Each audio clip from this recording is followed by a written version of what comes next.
Let's do this!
What's up, grinders? It's Monday night.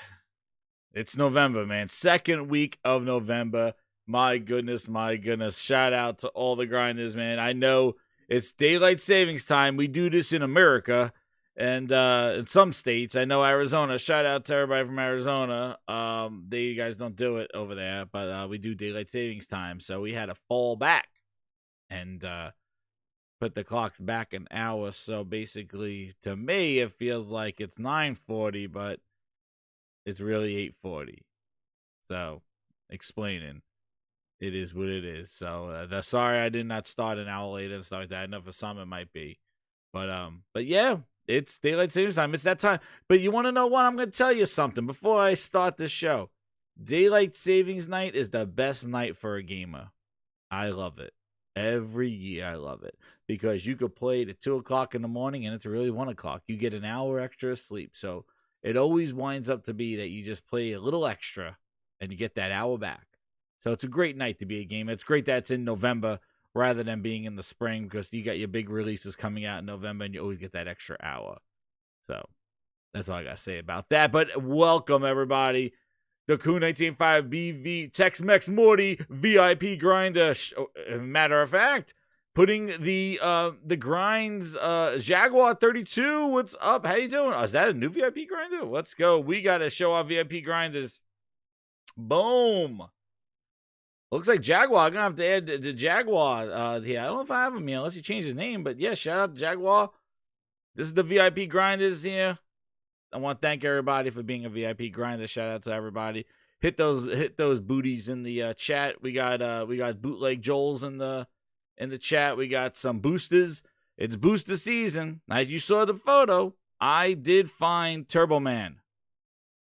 But just wait. I know I didn't finish Ghost of Tsushima. Yes, but I finished Days Gone. I know I'm an old person. I'm old, but I finished Days Gone. Loved it. Awesome game. Can't wait for a sequel.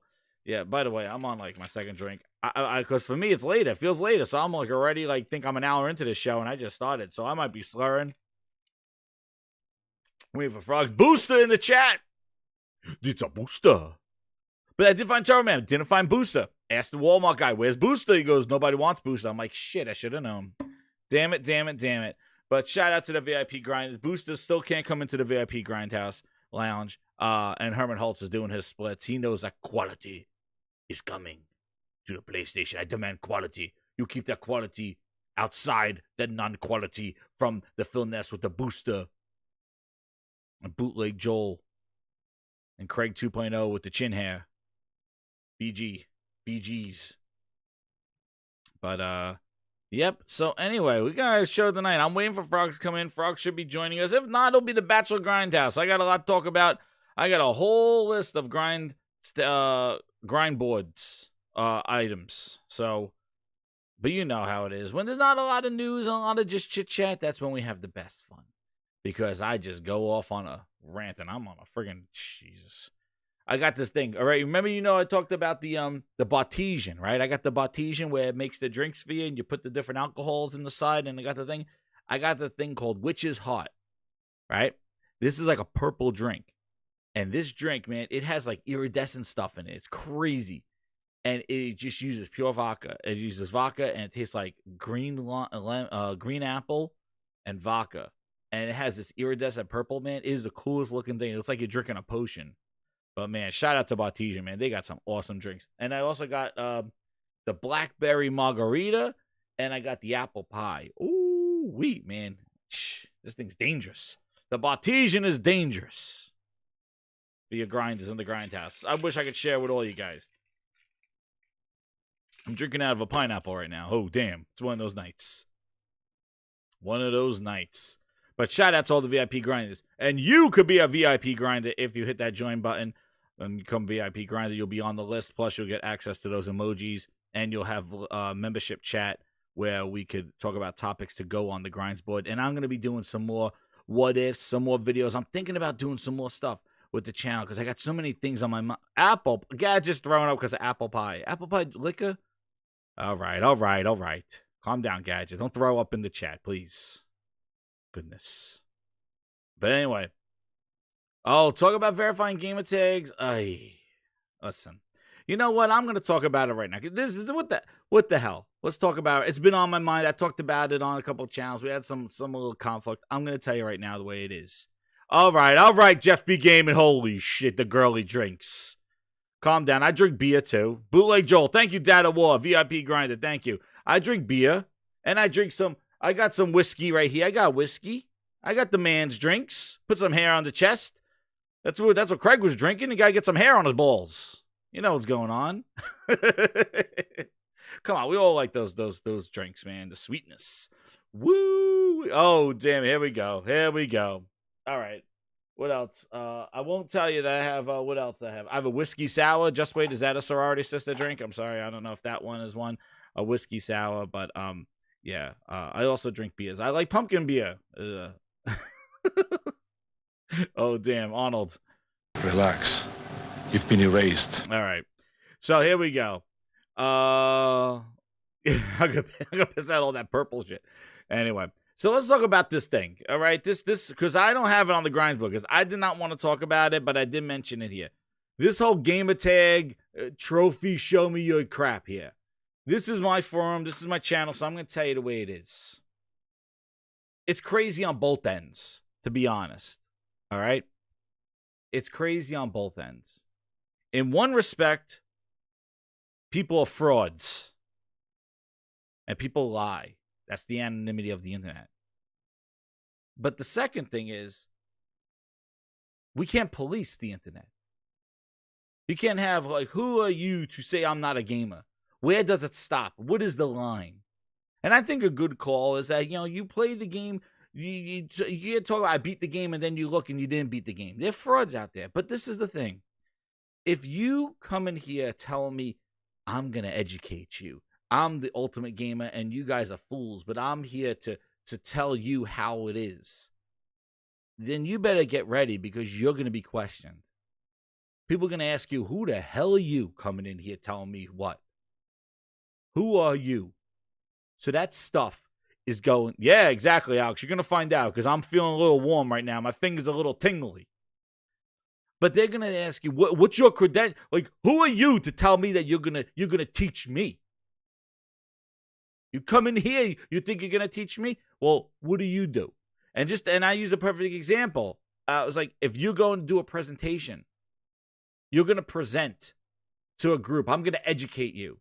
The first slide is your credentials.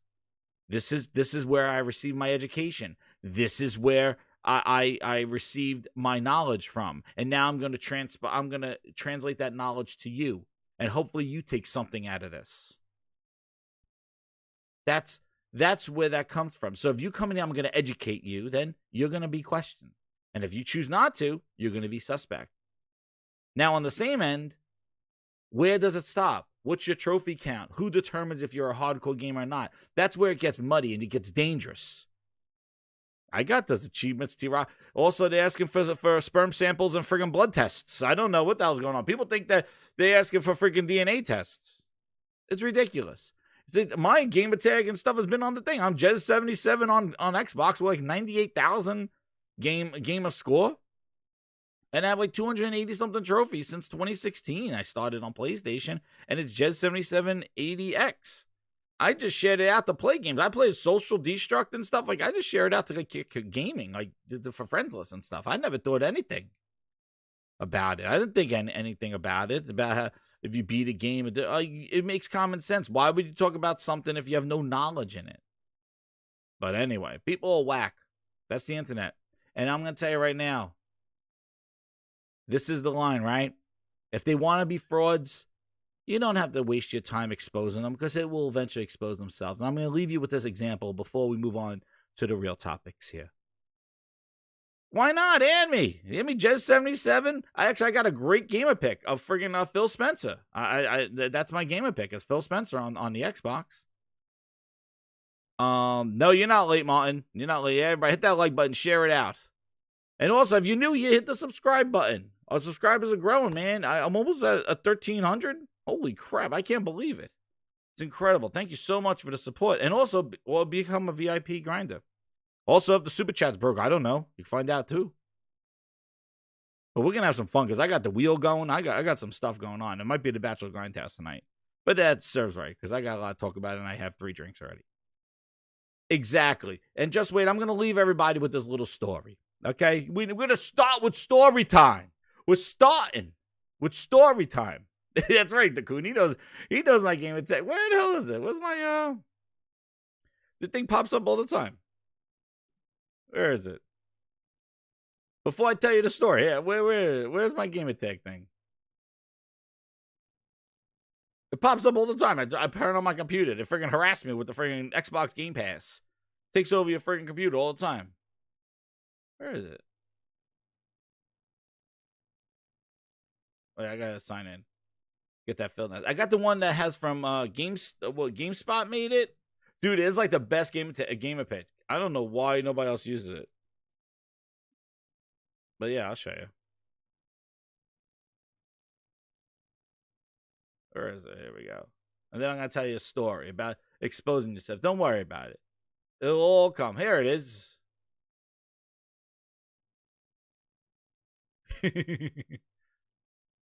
What's Frog and Pepper? What is he doing?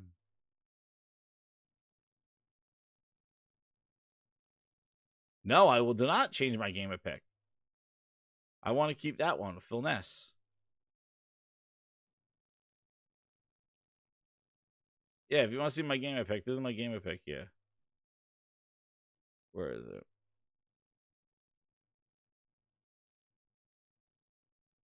There it is. Hold on, I gotta switch this. Yeah, this is the...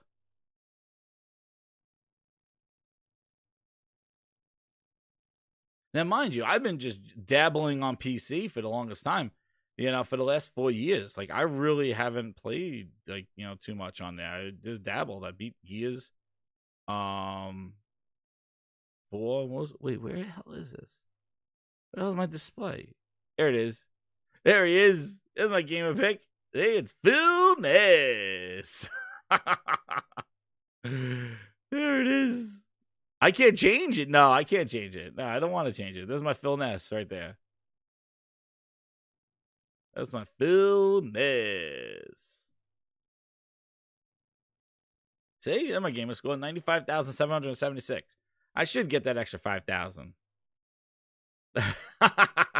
No, but I'm gonna tell you. So anyway, about exposing. Anyway, where's the oh, my PSN? I don't think I gotta log into the thing. Yeah, I got like 280 trophy thing on PSN. I only have 1 platinum now. I got it in Miles Morales. But man, dude, I could just open up my drawer and turn on the video camera. Like of all the Xbox stuff that I have, it's craziness. All right, let's get this app away. There you go. It's been kind of dry. Hence grinds my gears, right? It's been kind of dry over there. But I love my game of pick, man. Coon, yeah, see, there you go, Coon. I knew that was a good Phil. That is a good Phil Ness picture, right? We got the Phil Ness. So let me tell you. So about exposing. Yeah. So before we move on, I got topics to talk about. So remember a bunch of guys sitting around the table telling some stories like, oh, yo, I was with this girl. I had this. Oh yeah, she was all crazy. She was just going crazy on. And remember this movie. I will get some more plats. I will try. I'm not a trophy hunter or whatever this, but I did enjoy Miles Morales. I played it like 3 times. I beat it 3 times. But get more plats. Grab some more. I'll grab some more. It is awesome though when you get platinum though. I tell you, that was a very good moment. So anyway, sitting around the table talking about the girls. Oh man, remember this movie? They're sitting around. Oh yeah, I got this girl. Oh, she was hot. She was this. Oh, she was doing this. And then it's like, hey, man, tell us your story. You know, I was with this girl. And no, she was just so hot. She was just like, oh, me so horny. Me love you long time. Oh, yeah. Well, and now she was like so nasty. You're nasty. Oh, man. And they're like, yo, man, that's awesome. And he goes, all right, yeah, I'm done. That was a great story.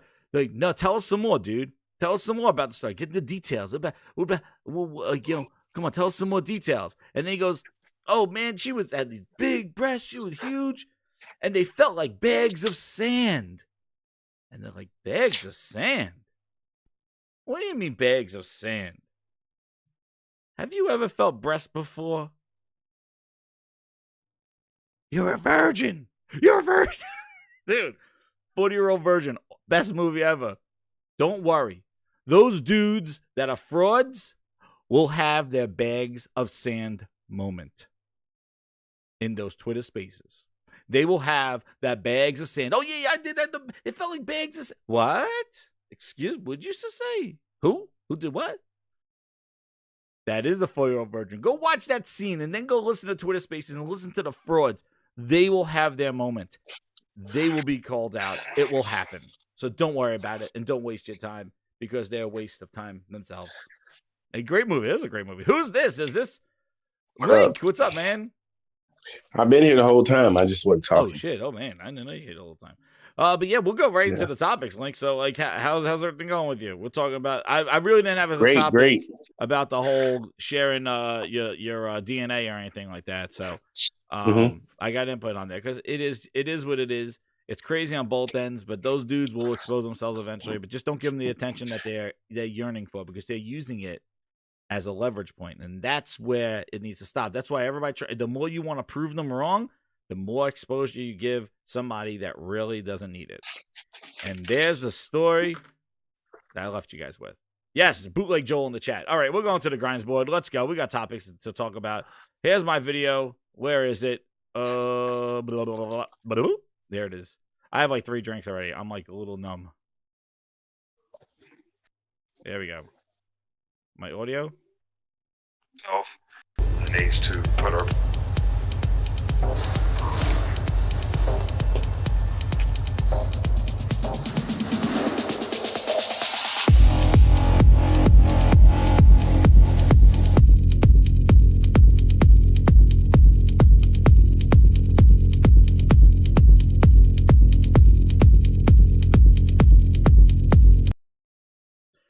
All right. Here we go. Yes, they were actually playing like Mortal Kombat. Oh man, the 40-year-old virgin. That was my favorite movie, man. I love that movie. That movie is hilarious. Man, when they're playing like you got more video games like a little kid or something like that. And they're playing like oh my god, they're playing the Mortal Kombat. Oh my goodness. Yes. And he has Halo. Like he has like the memorial to like all the video games and stuff, man. It was hilarious. That movie was so funny. But yes, that reminded me of when I heard everybody just going like, "Oh, they're frauds. We got to expose them." Dude, hey, is what it is. So here we go. The grinds board. We got some talking about. We got some things. So the first topic here. I'll ask Link. It's easy. I don't know where Frogs is, but Link, did you play Call of Duty Vanguard?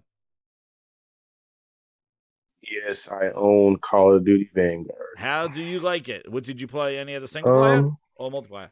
No, just been playing multiplayer. How you like it? It's good. I mean, it's been improved since the beta. Hell yeah. Oh yeah. I've been enjoying it. Yeah. I was surprised how fast they made it, man. It is freaking ridiculous how fast it is. Mm-hmm. I like it. I mean, it's good. I'm not a huge Call of Duty fan. Yeah. I prefer Battlefield, but it's good. It's a good multiplayer game. It's fun. It's engaging. You know what I mean? I enjoyed it so far. Yeah, it is really. They improved it greatly because that beta was rough as hell, and they actually really did a good job with how fast they made it, and they took up a lot of the glitches and stuff that were in the beta. But I tell you, the maps. One thing I'm impressed with the maps is that the maps are definitely very, very detailed. Like there's not just 3 paths anymore. There's a lot of paths, and they added some destructibility with the wood panels that are on the wall, so you could actually shoot out a couple of panels and like kind of shoot through the wood panels, or you could break them off entirely and it has like a whole like a doorway exposed. Same thing with doors and window shutters. You could like break them a little bit and shoot through them, or you could open them up, or you could destroy them completely. And it adds a lot of cool levels to the map, like some variability. Like I thought it's pretty cool how they do it on one of the maps where you have a house, like a wall that's just there and has a bunch of like wood panels and stuff, and you could kind of shoot them out and shoot through them and things like that. And eventually by the end of the map, they're all gone. Oh, damn it. Oh, Buck Roger, the glory hold. Oh, Jesus. Oh, my goodness. Yes, we were talking. We were making, we were shooting holes. Yes, you can open them too. But, yeah, I think the maps are really good. However, some of the maps, dude, are really are pretty small for the amount of people, and it is just totally chaotic. I know, Tex. We got definitely. We will squad up. I got Social got it, Link got it, Frog has it, so we will definitely squad up and play. Yeah, it was pretty smooth too the first day that it came out. And I'm just gonna say, so like this is the thing. Call of Duty is the group that created the whole leveling up and progression. And coming off of that Halo Infinite beta, and if that's not fixed, which it sounds like from the update, and I didn't have that on the grinds board. Actually, I should go find it. They detailed to IGN on what the Halo Pass is going to be, and yeah, it is going to be like a $10 battle pass, and then they're going to have like events, and they're going to have something called I'll find What it. game is this? Halo, how they're doing their battle God, pass. fucking- And I it ain't was gonna very even say limited, about dude. We shoot booty holds. So the difference is Call of Duty now, you get leveling up, man, for the character. You level up each of the characters that are there, and they get XP, and they get unlockables for each of the what do they call them? They call them operators. So each operator has a level, and you unlock those. Then each weapon has a level, and you unlock capabilities to each of the weapons. Plus, each weapon has a proficiency, which is almost like weapon perks. That there are 2 sections of them where you can add a proficiency to the weapon once you get to a certain level. So they level up. Plus, you have your overall level, which unlocks things from the battle pass. And you're just leveling up. Like, you in the game, man, you get your stats. You get points for being part of a group. You get all these, like, you get all this stuff, and it's just like such great progression. And yes, I was getting the, yeah, there was, I'll tell you, some of the maps, man, I'm going to tell you right now. See, he's not here. I'm blaming Frogs, all right? Because Frogs ran through every freaking one of those game modes, and I didn't even know what the hell the maps were, and I was getting owned that first night, man. And of course, I was streaming it. But then when I went back on, I knew the maps, man. I played better. Because Frog, man, he put me in all these different game modes. He got me like, grabbing the ass, capturing the flag, running around at the hill. He's like, this is a VI kill confirmed. Jumping through like on maps. I didn't even know what the hell's going on. Whereas, back to my point about the whole leveling up stuff, like you feel a lot of progression in multiplayer, and it makes you want to play. Whereas Halo, which they just did the update. Let me get here the Halo Battle Pass. Since I'm talking about Battle Pass. But yeah, so what's your impressions of and I'm waiting for Battlefield myself. I'm pretty hyped for Battlefield. I heard that, I don't know, it was Dreamcast guy or something was saying about that there may not be a lot of weapons to unlock, but man, whatever I played in the beta was great. They just need to fix a lot of the technical glitches on it. But man, the immersion and just the chaos of going on, I like that kind of chaos more so than the Call of Duty kind of chaos where you just spawn and get killed.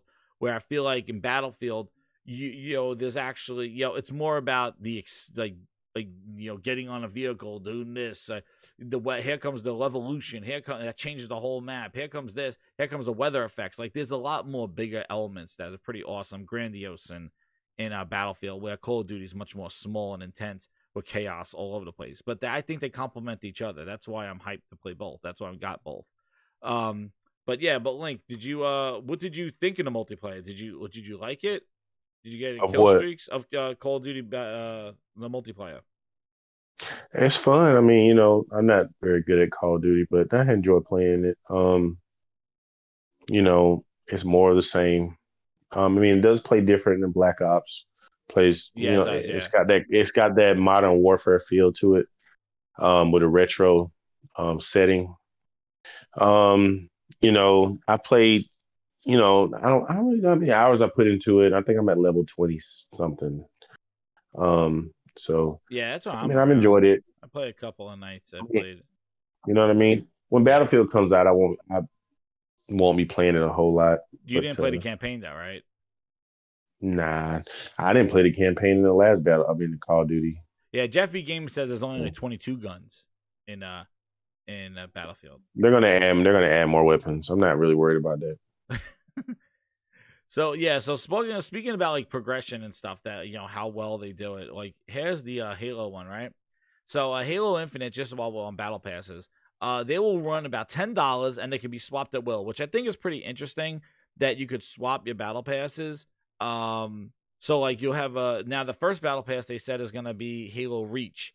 So it's gonna be kind of the skins from Halo Reach. So that's gonna be the theme of that battle pass. But like they'll have another battle pass come out, and then that'll be a theme of something else. And you could kind of swap out your battle passes to see what you want to earn, which is pretty cool because then it's not like you're forced to play in a certain amount of time. However, don't worry, they got your number with that one because they're gonna have things called events. So the battle pass is not the event. That's the kind of the unlock thing that you want to do, right? But the event. So the first battle pass, just to mention, is called the Heroes of Reach, and it was announced in June, and it was the first armor call will feature Reach customization options and other rewards, including death effects and armor kits. Oh, geez, death effects will not be included in this. Something in the battle pass is like uncharacteristic emotes. There's going to be new customization options that are earned outside the battle pass, such as like knee pads and chest plates, as we saw. But they're going to have weekly events that provide additional options, and each event will have its own free event pass. So there's events, all right? Then the pass is a timed reward system in multiplayer, but will not include a paid track. So there's like a time, just like how they have the events where you'll have this kind of limited time to unlock things. But what's interesting is how it works is that you'll get a special playlist and a new reward track for each event. So a playlist. So that means that it's probably going to be a game mode or game type in a certain map and things like that. That's for 2 weeks for an event. And then 1 week, this is the interesting part, there will be something called the Fracture. The Fracture comes back every month and it saves your progress. 343 said it will monitor progression through the events and may even do more test fighting. Oh, goodness, because the game's not ready, right? To see what players are responding to. So what is this Fracture event, right? And speaking of the Fracture event, this recurring event is more unique cosmetics will come into play, such as that samurai armor. This event allows the player in multiplayer to look non-canon and have a bit of fun as they're not actually playing as Master Chief. That said, the armor will still make bit of sense within the Halo universe, so don't expect polka dots or something like that. So they're going. So remember the problem that we had is like how much can you customize a Spartan, right? It's not going to be that much. So they're going to have these Fracture events where it will be like the outlandish Spartan armors and things like that you can get, where you could use more unique customizations. And this is going to be a recurring event once a month. And that's where you'll get this Fracture event. We'll be able to use those kind of crazy ones. So, and the Battle Pass is just a small part of the overall ecosystem for the season. The plan is to take the structure of a Battle Pass and layer it with event structures. The goal is for players to feel rewarded each time they engage in an act. And this is what I'm not a fan about, where it says the goal is for players to feel, and this is a quote, feel rewarded each time they engage in an activity, and the Battle Pass sits above all that. And that's what I'm not a fan of, because the quote that they use and the term that they use is activity, not game, not playing. So each time you engage in an activity and the Battle Pass. So like they are not, like it is more about the activity, the event. So participating in the event and feeling rewarded. But I can tell you right now, if it's tied to XP and not your performance, I don't know how rewarded they're going to be unless they're just going to use those cosmetics as a way for you to just level up this XP and unlocking stuff. I don't know. But the Fracture event seems like something that is going to allow them to break away from the Halo mold and have you use other skins in it. But still, overall, the only thing I like is that the battle pass is not timed, but this whole event and Fracture stuff is going to be kind of interesting to see where that goes. But yeah, it doesn't sound very. Yeah, I don't know. It sounds. I don't know. We still don't know what game modes are going to be there. We still don't know how many maps. We still don't know if there's going to be any new game modes. You know, when Halo 5 was coming out, they were hyping up Warzone, hyping up the arena, game modes, gameplay. Here they're talking about, they're showing high-res images of Craig and stuff like that. Like the game is 2 years away. The game comes out next month. And we're here talking about like their battle pass and their services. And when they do their streams, it's just the prioritization is all messed up. But I wanted to drop that. Yeah, I don't know. It seems very confusing with these events and stuff like that. So I don't know. Maybe let me see if they said anything in the IGN, because this was their interpretation. Let me see. Oh, here it is. Here's a little bit more of a breakdown before I move on to the next thing, because this was something I forgot to put on the list. Halo Infinite Battle Pass plan. So here it is from IGN. This is the original article. So here it is. You can only have one Battle Pass active at a time, meaning your chosen Battle Pass is the one gaining experience as you play. So they'll have multiple Battle Passes, and then you basically, for $10, you could whatever one's active is the one you're gaining experience on. You could switch Battle Passes and active whenever you want, which will be kind of silly, because if you're leveling up, like you're level 15 of a Battle Pass and you got that Halo Reach armor, then what happens is that you go into the then here comes like, oh, Halo 2 armor Battle Pass comes out. So now you deactivate that one and start at 0 on the Halo 2 one, I guess. I don't know. It sounds weird. The Battle Pass from the test flights is not representative of what we'll see in the final Battle Pass. I know that. About every quarter of the Battle Pass will have a legendary cosmetic in it.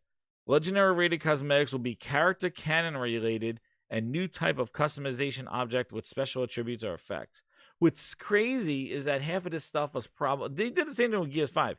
Half of this stuff was probably free in all the Master Chief collections, and now it's all going to be behind this Battle Pass.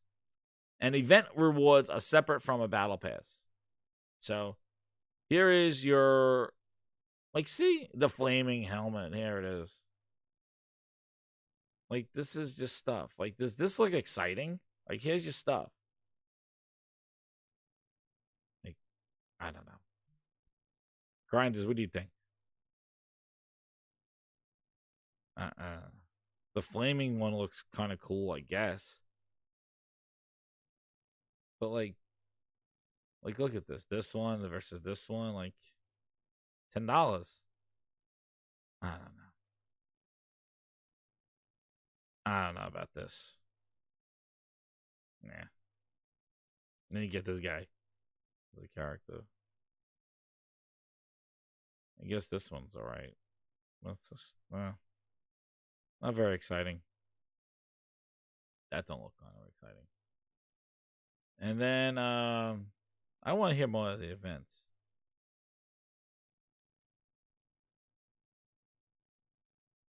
So the AI dances, but not the Master Chief? Okay, that's what it says here. Uncharacteristic emotions. Weekly challenge and event rewards. So challenge was... So at launch, oh look, they're confirming something at launch. So at launch, we'll have a challenge system that fuels the Battle Pass, an event system. Events go live. Yeah, they made sure they had that for launch. They made sure they got that for launch. The events go live every few weeks. You get a special playlist and a new reward track for each event. 2 weeks for the event and 1 week for Fracture. And yeah. And that's where you get this samurai armor. Here's the samurai armor. That looks pretty cool. But that's where you get it from the Fracture event. Okay.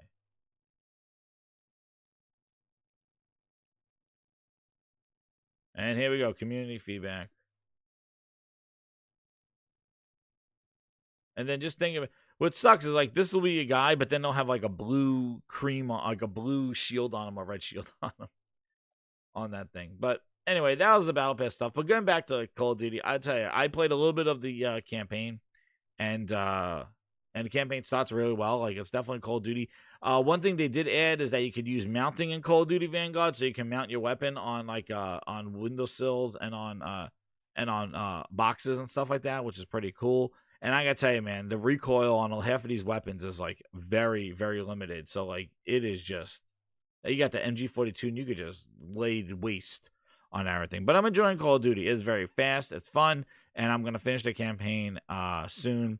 And another thing that I had to make on the list was, as promised, the Target 2-for-1 is this week. So at Target, you could buy 2 games and get 1 for free. So what I did is I got Far Cry 6, Guardians of the Galaxy, and what was the other game that I got? I got Far Cry 6, Guardians of the Galaxy, and NHL, right? Then I did it a second time, and I got House of Ashes, Fortnite box game thing for my son, one of those things he wanted. And then I got and I got Tales of Arise for that. So like both of those things, I saved about $60, $70 on the first one and about $50 on the other one because those lesser games. But man, it is an awesome deal. I do it every year, and that's where I do my Ubisoft. Never go full Ubisoft. That's where you get your Ubisoft games. But yeah, I held it, and you could get Call of Duty. So you could get Call of Duty too, but you can't use pre-orders. They used to make you able to use pre-orders. That's how I got Cyberpunk last year. There you go, Tex-Mex. That's a good get right there. Far Cry, Guardians, and Vanguard. Awesome. Yeah, see, I wound up getting Vanguard because I was going to use trading credit at GameStop, but GameStop pulled okie dokie on me and wasn't letting me get it at 9 o'clock or at midnight. They said I'd get it on launch day, and I'm like, no, I want to play it tonight. So I got it digitally, and I wound up going to use that GameStop credit for something else. House of Ashes, man, I got to use that. Yeah, I wanted to play that too. So I got that. Never go full Ubisoft. So I got my Far Cry 6 and Guardians sitting here, and the other ones, if they don't have them in stock in your store, they'll mail them to you. But you can't use them like for the future for Battlefield or for anything like Halo or anything like that coming out. So just to let you guys know. So, but yeah, 2 for 1. I told you, hold. Don't buy those games. Hold, and Target got it. Oh, yeah, Tex-Mex. That's a good thing. I wanted to buy House of Ashes, but waiting for that Season 1 of Dark Pictures collection. Dude, I love them. But I heard that the House of Ashes is as good as, like, Until Dawn. Because I wasn't a fan of the Hope. I finished that one about a couple months. I finished about Halloween.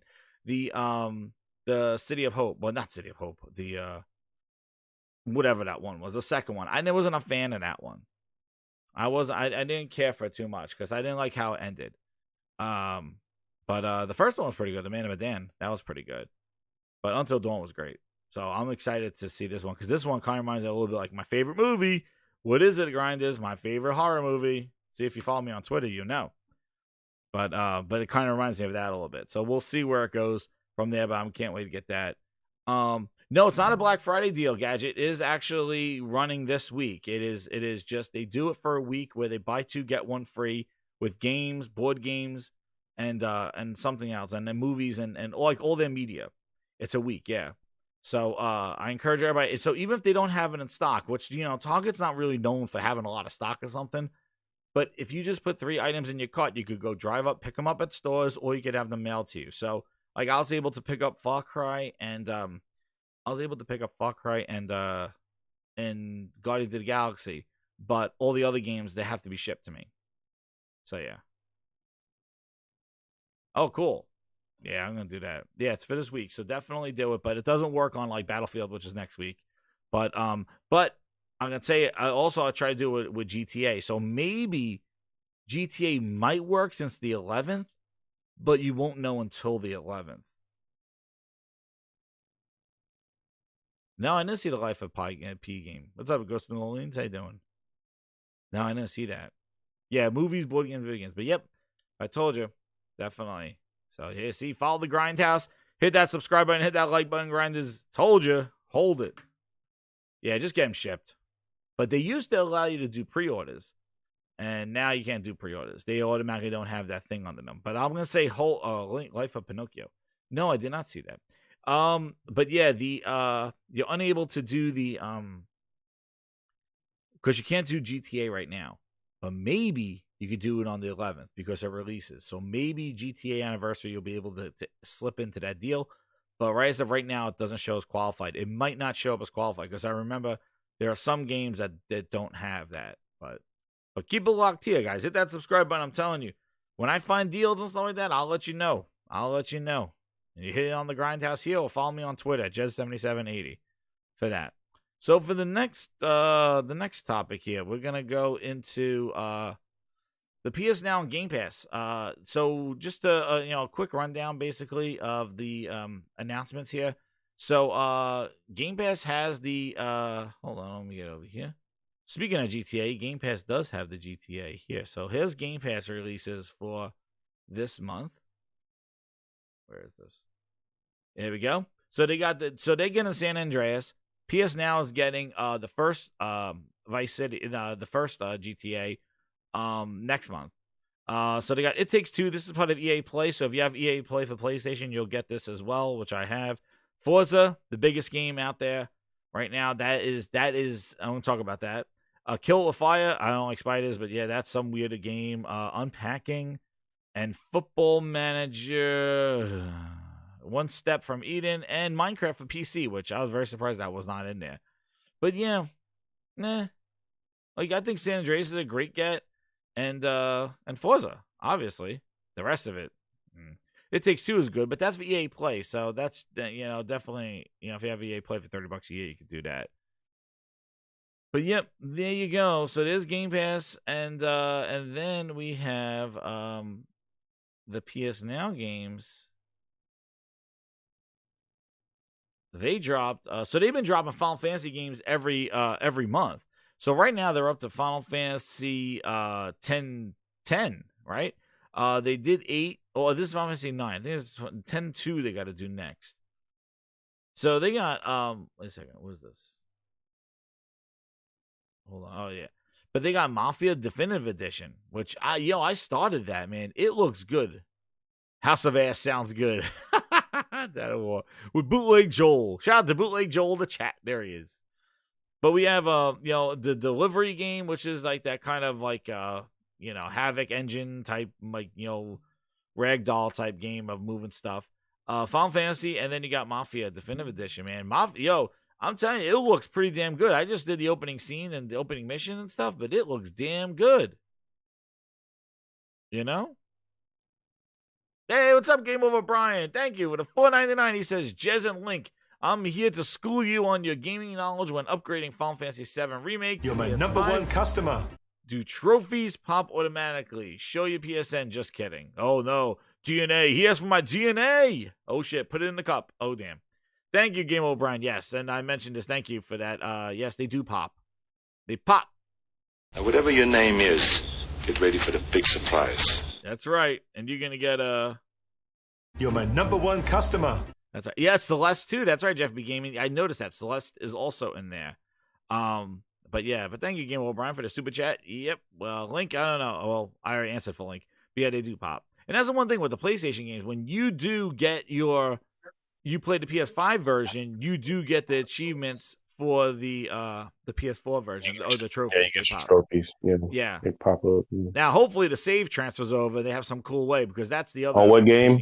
Final Fantasy VII Remake. Yeah, it's transfers. They pop. So yeah, I thought PlayStation Now has some good games in it though. So like the Definitive Edition Mafia, that's pretty good.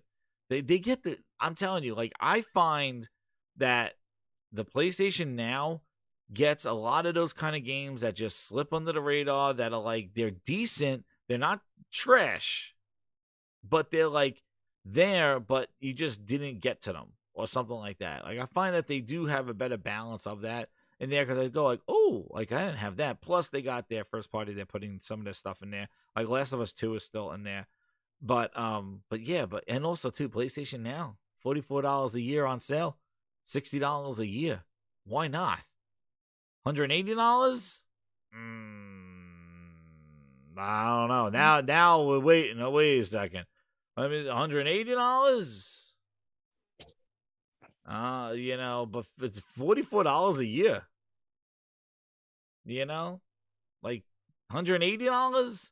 And I noticed, and this is the thing, between the two of them, I find that PlayStation Now has a better balance right now of like big games and middle games and some trash, but I feel like Xbox Game Pass has like some good games, a good gets, and the rest is just I'm not a...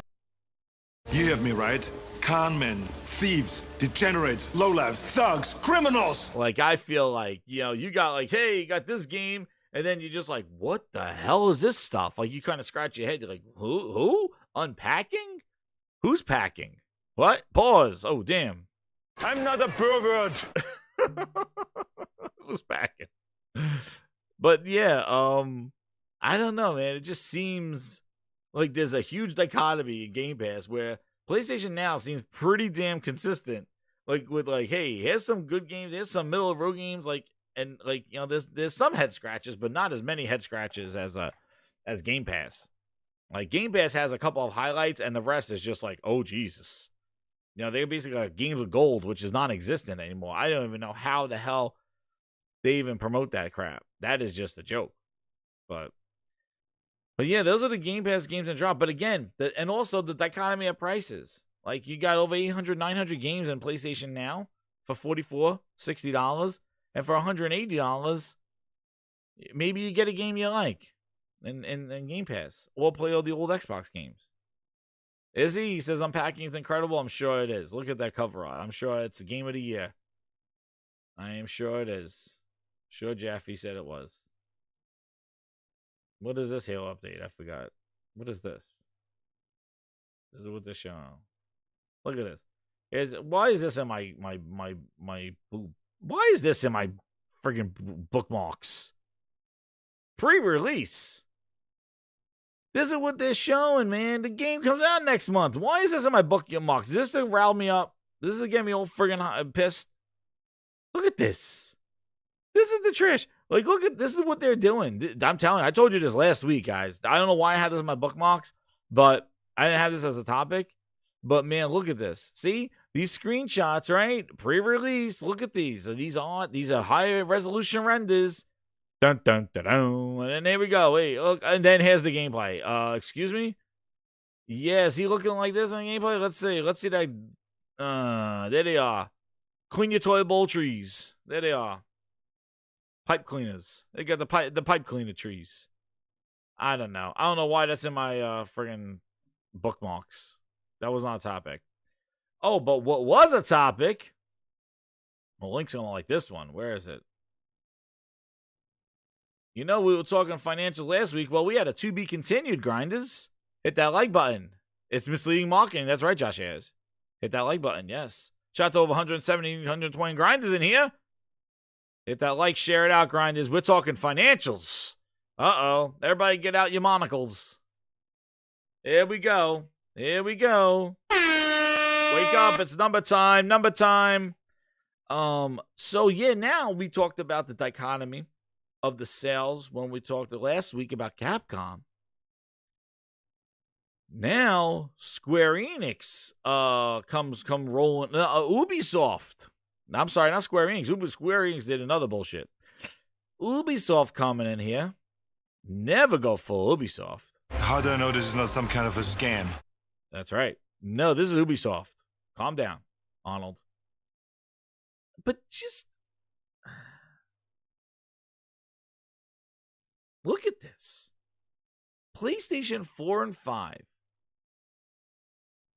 Q2 of, like, they went from last year to this year, 27% to 37%. All right, is Ubisoft. Remember, they usually align themselves with the Phil Ness, you know? Oh,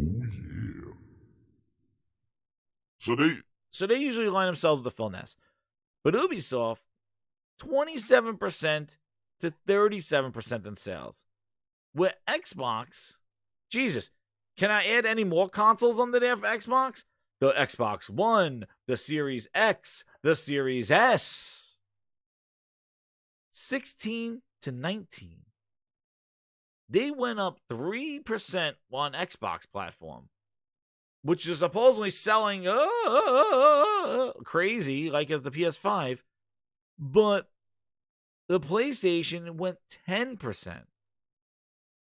Then over 6 months, they went 3% and they went 2%. So the 6 months, but that could be releases and stuff like that. But look at the year over year. Last year, and that kind of is an indication as to where, it's an indication as to where the momentum seems to be going.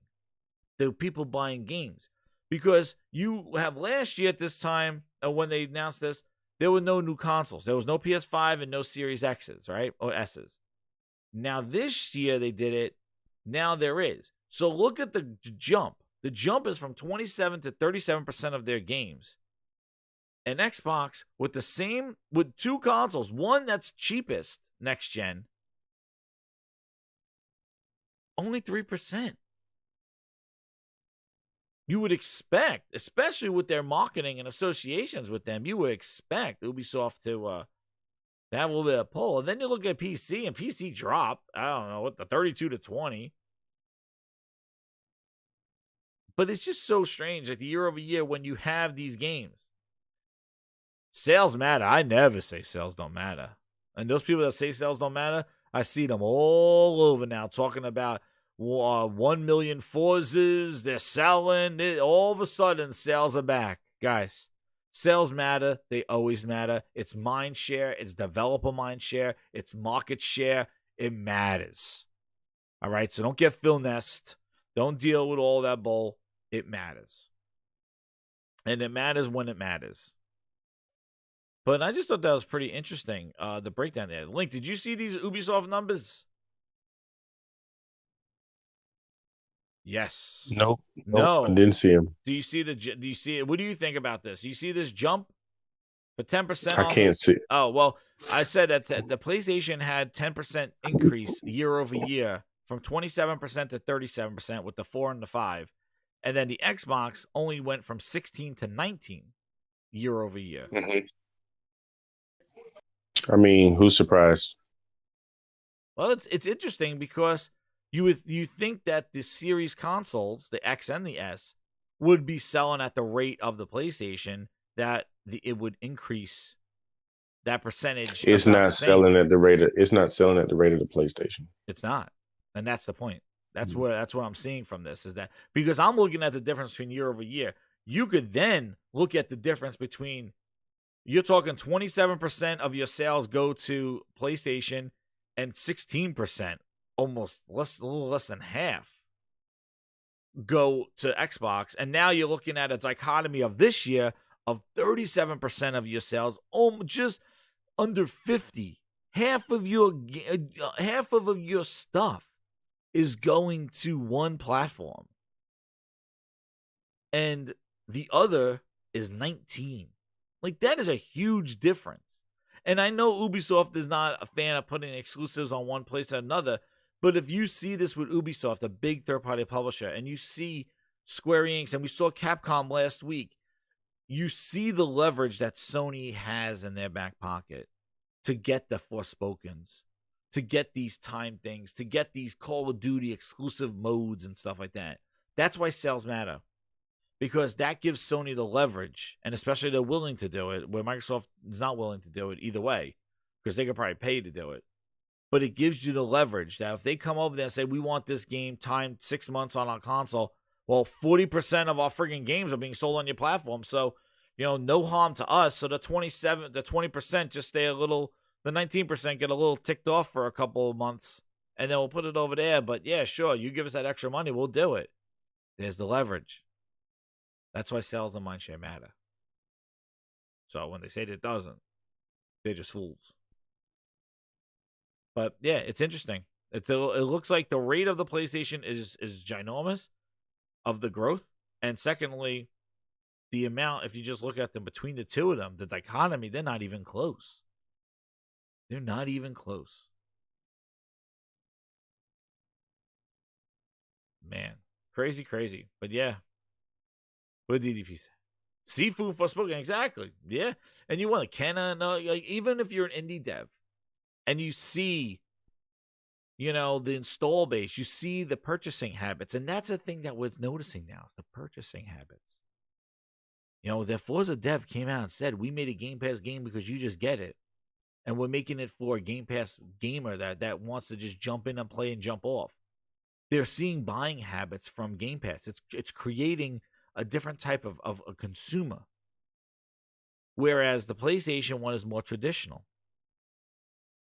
Where it's just a game, you buy the game and you play it. You don't have to worry about jumping through hoops and what edition do I get? Do I get the Ultimate Edition? Do I play it early like everybody else? They said day one.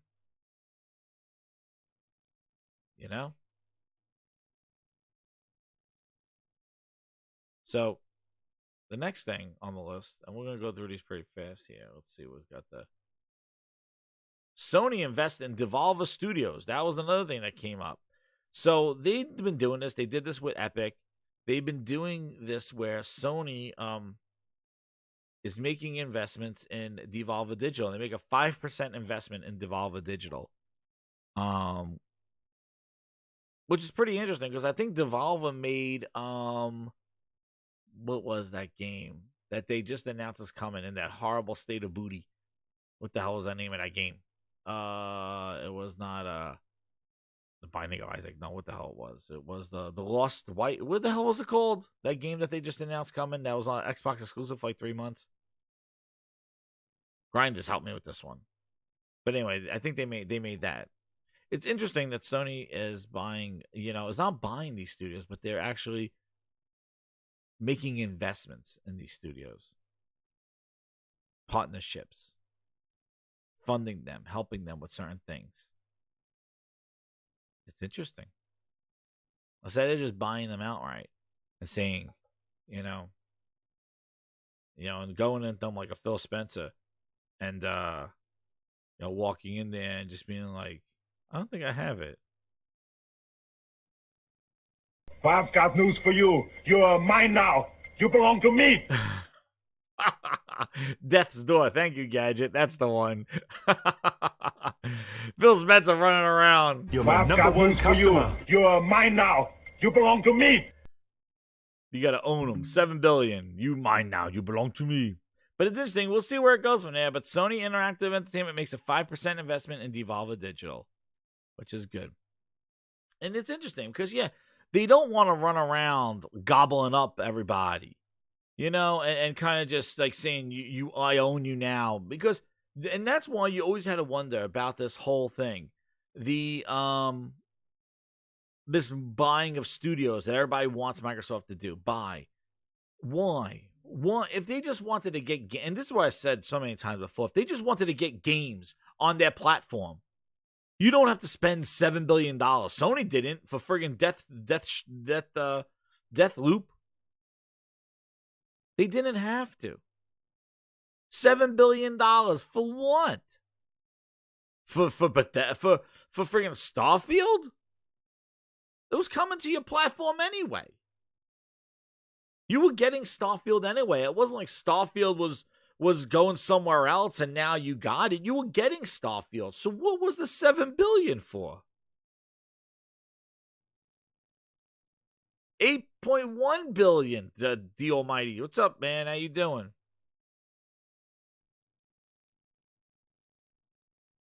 Like, what? Like, Sony don't have to go out there and spend the $12 billion to get a game on that platform. If it was just this is the point.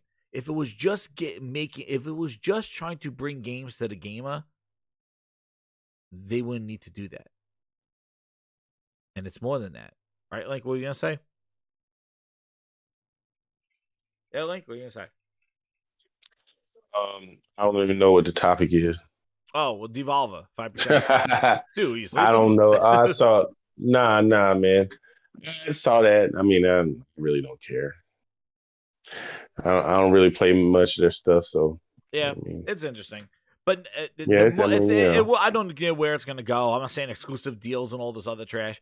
All I'm saying is that Sony's going about this in a different way. And somebody says they kind of care about the industry. They're helping Square. It's interesting, and maybe because Sony doesn't have the money to outright buy them, but why would Sony buy them? That is such a huge burden when you could just get the game. You just want the games on your platform. Doesn't have the money to buy what? Like, just to outright buy all all these studios and stuff like that. Like, they're putting. Why do they need to do that? Exactly. They don't need to. They're going to get the games anyway. Why do they need to buy it? Exactly. That's what I was saying. Well, why did Microsoft buy Bethesda for $7 billion just to come out and say Starfield's only on Xbox? No. There's more to it. They wanted to distribute those games. They needed to own the company to control the distribution, to make sure that trash goes in Game Pass. That is the whole point. They could control the distribution. That's why they need to own them. They don't want to. They're not owning them because Xbox fans are calling for games and Microsoft is listening. They don't give a shit about you. Phil could kiss the babies and hug you and glory holes to the nth degree. But they don't care. Because if it was just about bringing games to the Xbox gamer, they don't need to go all this hoopla, sitting around with Greenberg and Pete Hines ketchup and Obama jacket, friggin' sitting there, shaking hands, kissing babies, going like, some games will come, some games won't. Maybe we'll do this, and maybe we'll do that. And you don't need all that hoopla bullshit. You don't need it. Sony just came out and said, Deathloop. There was no Shuhei sitting down with friggin' Bethesda, Pete Hines, coming out of a kitchen, and they were coming out of a restaurant going, oh, shit, that was a great dinner. Holy shit, Shuhei and Pete Hines came out of a restaurant. They're making a deal. Oh, my God, they made the Deathloop deal. Oh, my God, rumors. Deathloop deal almost solidified. No, they just announced it on a friggin' State of Play. Done. We're done. Microsoft had to do a whole meeting. Oh, we got to sit around. Let's talk about our history and blah, blah, blah, all this other trash. Because it's not about just bringing games to the platform. It's about owning those distribution rights, making sure you can say, okay, you can make Starfield. They're making Starfield. I'm not touching. Remember, booty, hands off the booty. I'm not touching you. But that Starfield is going to work on xCloud. That Starfield is going to be launching in Game Pass. Okay. All right. I know you want to charge $60 for that game or $70, but that's going in Game Pass. Okay. I know you want to do that, but it's going in Game Pass because I own you. You know? I've got news for you. You're mine now. You belong to me. I paid $7 billion. That shit's going to my Game Pass. Okay? That's why they own them. They got him by his fuzzy balls. So, that's why they're buying them. They're not buying them because Xbox fans want games. It doesn't take $7 billion to get games on the platform. If that's the sense, then we would never even had an Xbox because there'll be too much money. They made those deals, Call of Duty deals, in $7 billion. They made that Titanfall deal. I don't remember Phil sitting around with Circle Jerk. They just said, hey, Titanfall's exclusive. Boom, we did it. You didn't have to buy EA for it. You have to buy even friggin' that studio. So there's more to it. It's more about them, not you. So, let you know that. And I'm not saying Sony is for anybody, but all I'm saying is that Sony believes in bringing games to a customer, but we don't need the hoopla, and they're investing differently. And I'd rather have the less bullshit, but bring great games to the platform than all the bullshit, and we're waiting for games. So I'd rather have the prior than the latter. Speaking of bringing games to platforms, something leaked over here about the Horizon Zero Dawn sales, the Days Gone sales, and Death Stranding sales on PC. This is not worth it. I don't know. You tell me. 1.3 million of Horizon on PC. Days Gone 1.5 million, and Death Stranding 1.6 million. Are those impressive? Given the user base, no. But look at the average playtime, by the way. Did you see that? Let me see. Dude, I know. The reason why their average playtime is because all they do is run their benchmarks and run off. Jemiah, that's all they're doing. Is that what you do, Jemiah? You just run your benchmark? They run the benchmark. They're not playing the game. And that's it? That's the game right there? See what you can get out of your 3080. You run the benchmark? I don't know. But yeah, that's 6 minutes or that's 6 hours? That's 8 minutes and then 6 hours. No, where you see 6 hours. I don't know. That's those are seconds. Those are seconds. Average playtime? Yeah, the most was like 6 minutes. No, those something. Minutes? Those are minutes. The other one's 8 seconds. What the hell's that? They ain't playing the shit. They're not playing it. Dude, that's wild. But this is the thing. Jemiah says these are only Steam numbers. Yeah, these are only from Steam. That's the thing. Yeah, we're talking about PC. Okay, well, you can play them on the Epic Store or whatever. Oh, they're from the Epic Store. Which is that the better No, one? no, no, no. I'm just saying, can you get? I Most people are don't. playing these games on Steam. Come on, man. Let's be. Don't listen to Jemiah. He's trying to cap for this dumb shit. Well, I just gonna say right now, the Epic Store, I guess, is the better store than Steam. Yeah. Is that the No, case, Steam is the Jemiah? better store. Well, No, wait. Steam. I know, Link. You're not letting me lead on Jemiah. I'm trying to lead him on Oh because yeah. I Oh yeah. know that is an internal battle with PC dudes between the Epic Store and the Steam Store, and the Steam is Oh yeah. superior than Epic. Epic is trash. You can't even like have achievements. Epic Store is trash. It's like a storefront. So everybody's going to Steam, right? Nah, yeah, exactly. So if this is Steam numbers, this will be the majority, I would say. Epic Store, I don't think, unless it's a time exclusive, which I don't think so. But this is the thing, just like what Josh is saying, I think the numbers are pretty good because this is the thing. Look at the price that they're selling these games for, right? Look at the price. Remember the margins that they said they were making. They're like 200%.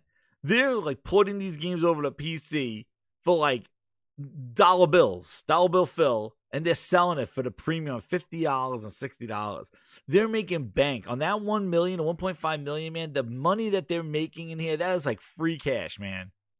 That is playing with the house's money. They're just coming in there with free. That's free money. For the amount of effort to put that game over to PC to charge $50 again, you can't put Days Gone right now on PlayStation for $50. You think it's gonna sell? Maybe to some person that just got a PlayStation, I have no clue. But like, that game's not gonna sell like 1 million at $50 right now on PC. Even Horizon Zero Dawn, even God of War coming out of what? Why wouldn't it? Why wouldn't it? At Why that wouldn't price? At that price on the PlayStation Store? Because it? No, not on the PlayStation Store. That's what I'm saying. I thought you was talking about PC. No, I'm talking about the Nowadays, PlayStation Store. It's already free in the PlayStation collection. Why would somebody buy it? Exactly. And also, too, they can't get away with selling that game at, like, God of War has been the greatest hits for, like, what, 3 years, selling at $20? You can't put that thing at $40, $50 on the PlayStation Store in February. Who's buying it? So the PC venture is allowing them to charge the initial price of the game and making money on it. So, like, for them, it makes sense because it's a different market. So that's why I'm saying, like, it doesn't jeopardize the quality of the games, at least until now. So we'll see where this venture goes.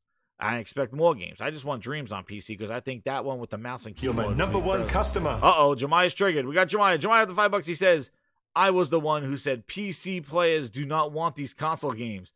People told me that PC guys were begging for them. I was right. Shout out to Jemiah, man. He says PC guys. Well, yeah, they might not want. Well, actually, it's a small subset though. Like, it is a very small group of, and you want to know what? I think a majority of them. See, this is the other thing. The other thing is I think that the PC players right now, they're pure PC players, and they're Xbox PC players. And I think a lot of this stuff and a lot of this hype that you see is not necessarily from the diehard PC guys. They're just like, oh yeah, that's cool. I think a lot of it is coming from the people who converted from Xbox to PC over the last 5 years and now kind of like, hey, Sony, we has your games. Because I know a lot of people that went over to PC that were Xbox. I went over to PC and went Xbox. And if I just stayed on PC and didn't get a PlayStation, I would have been like, oh, wow, I'm getting PlayStation games too now that I moved to PC. I would feel that. I feel like I was an Xbox fan now getting PC games, or getting PlayStation games on my PC. Oh, that's right, Buck Roger. We should call them Xbox refugees. This is really cool. But I do think that a lot of them, there are Xbox guys that went over to PC and, kind of like still like that Xbox, but like, hey, we got some PlayStation games. They're kind of committing to us. So it's very interesting. But yeah, because I think a majority, like Jemiah was saying, I'll give Jemiah credit. I think there are a lot of PC guys. If you look at the top play games, Steam games, like they're not touching some of the stuff. They might download it to have in their collection in the Steam sale, run some benchmarks, see what they can run it at, and that's about it. Like they don't want these games. because these games are not traditional for PC keyboard and mouse stuff. Nobody's playing third-person games, keyboard and mouse, really. Like, it maybe Fortnite if you're that, but, you know, you're probably going back and forth to that. But a lot of PC games are using that fidelity with shooters and stuff like that. That's why I think Halo has a better home on PC than, you know, like Death Stranding. But anyway, one of the other things, too, speaking about the PC stuff, was that this came out, too. And people brought this up, which I thought was very interesting. And I remember this when our good friend, where he is, our good friend Andrew House was saying when they were promoting the PS4, and they were promoting it, saying that the PS4 Pro will stop gamers from switching to PC. And people were like, well, if they were so against PC, then why are they putting the games on there now? And you got to think about at the time, the whole point of this article and the reason why he said this was because of the power, saying that halfway through a generation, this was older hardware that we had, and people will say, I want the newer hardware because this console is old hardware. It was old, too. It was older hardware, so I just want the new, more powerful stuff because this is where it's going. And the PS4 was a way to keep PlayStation players from exploring the high fidelity of PC and using the more powerful. That was the reason. It wasn't keeping people off of PC, and now they're putting games on there, so now they're promoting people to go to PC. They're not doing that. And I'm not going to talk blue in the face. They are not doing that. They're not telling the PlayStation group owners to go to PC like Phil was doing to Xbox. He said, leave your Xbox, go play with your friends on PC. You could chat, you could play for free. We're putting exclusive games on PC that you're not going to get on Xbox. We're going to give you games before they're released. Gears Tactics, Flight Simulator, Minecraft Dungeons was announced as a PC-only game. Age of Empires is a PC-only game. They're putting PC exclusives. They don't even have console exclusives from that first party. They got PC ports. The Flight Simulator is a PC port. It's a console port of a PC game. So they are treating those PC dudes with the best foot forward. They're begging you to go to PC. That's where this exodus has come from. Phil made it easy as pie. PlayStation's not telling you to go to PC to go play Days Gone from 4 years ago. Hey guys, 2018 God of War, you better go to PC, experience it in February. Who? Why? Go play Horizon, the first one, on PC. Well, what about the second one? I don't know. That don't sound like a plan. That don't sound like I could just pack up my PlayStation and go to PC to play old-ass Horizon Zero Dawn. Well, when's the second one coming? I don't know. Why would they do that? Why would they release Uncharted Collection 4 on PC? Why? Oh, the movie's coming out. Not a lot of PC guys know about Nathan Drake. Here's some games. They'll play them. Maybe you'll go check out our movie. It's a way to expose people to the IP. They know they got desirable IP. Spread it out.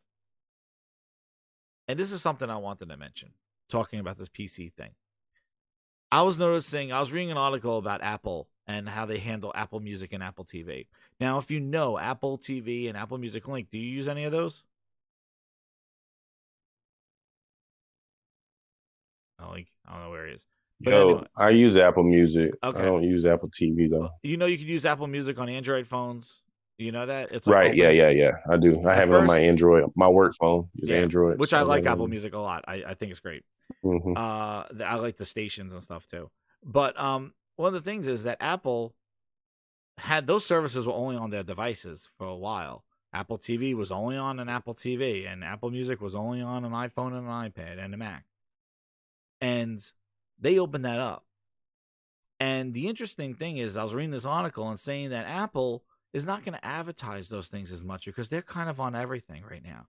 But they got some new things that they're going to, build and put on their platforms, like certain exclusive things, like they have Apple News and things like that. So they still have some exclusive stuff.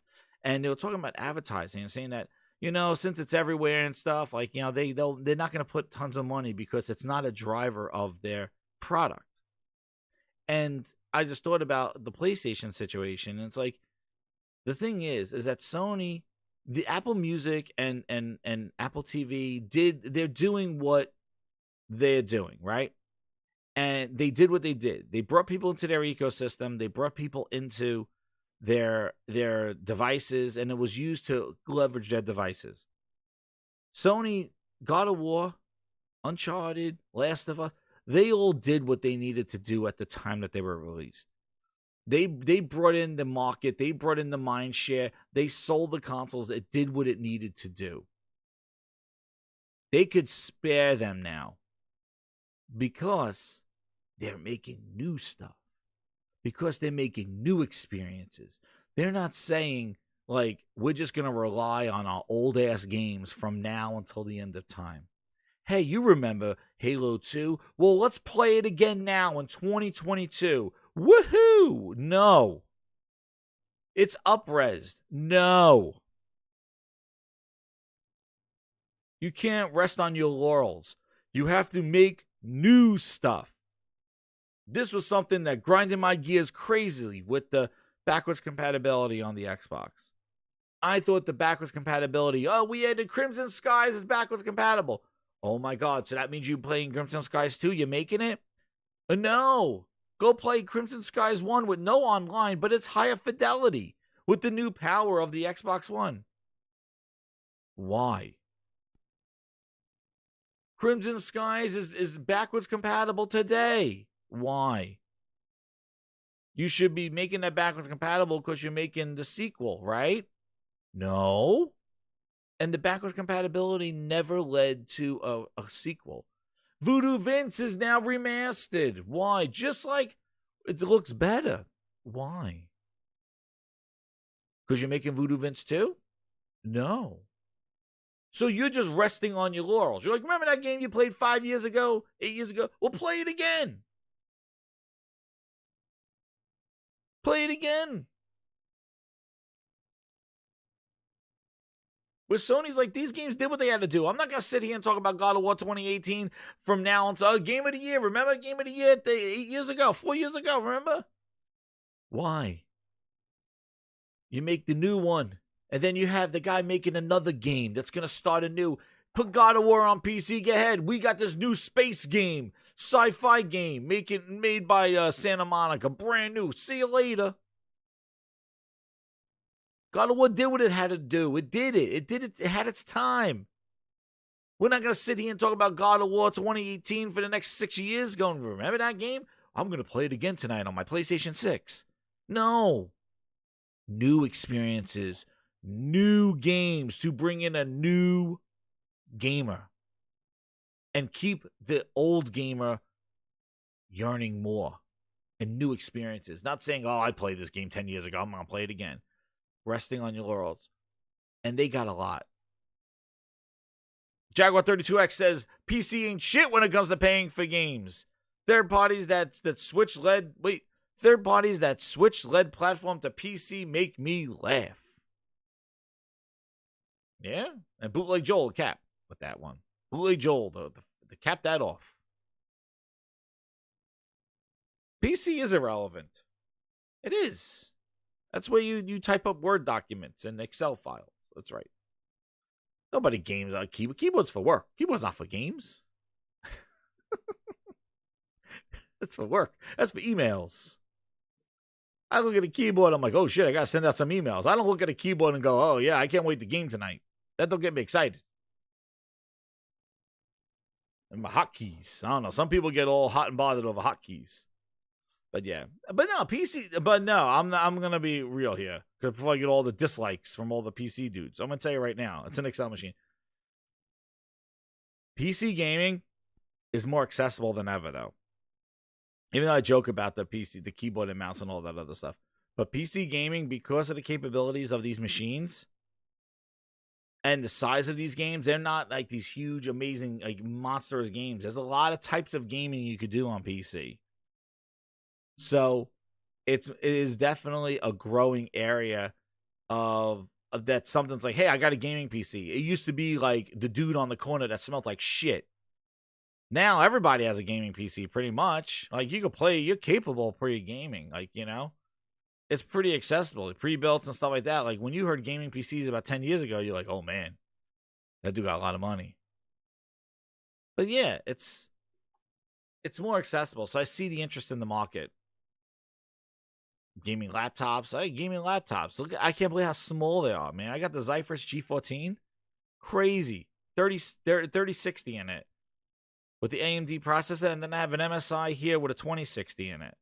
Now, granted, people don't like gaming laptops because of thermal throttling and stuff like that. But I tell you, the size of them, because I have an Alienware with a 980 in it, and is monstrous. And then I use my graphics replicator to put a 980 Ti desktop in it. Plus, what I do is I hook up Thunderbolts to these, and I put desktop GPUs in them. So there's so much versatility with Thunderbolt 4. You could just put desktop GPUs into this. Now, yes, you're going to get a little bit of throttling here and there, but you could play a game. I play fine. Plus, you have a thing on the go. But desktop will give you the best performance, of course. Like the best balance, because it's all the, this. But I like the gaming. I like the laptops. But gaming PC is very accessible. Chloe in a thong. Jemai, wait. I can't wait to see the mods that they're going to put. And that's the other thing. PC is a whole mod community. But, speaking about PC, and since Jemai's here, I would definitely something to bring up. And this something that's very interesting. We're talking about pivoting, right? And stuff. I think it's the next topic on here. And, yes, the cracks. Not booty cracks. Not cracks in the ass. Calm down. Pikachu! Calm down. We're not talking about booty crack. We're talking about, look at this. Ready? So, apparently, Forza got cracked on release day. Right? Oh, shit. Did I not share my screen? I took it down. So, follow me out here, guys. We're talking about. And that's right. You don't need no 3090 or something like that. That is a lot of overhead, But this whole crack thing, right? This is something that I found about a year ago or something like that, and I really never brought it up on any of the shows. But I thought now is a pretty interesting time to bring it up, since we're talking about PC. So hear this, ready?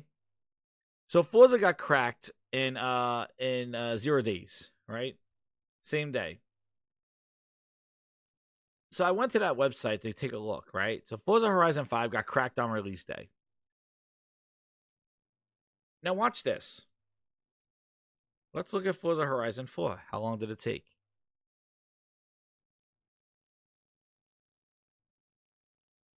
Well, I'll be damned.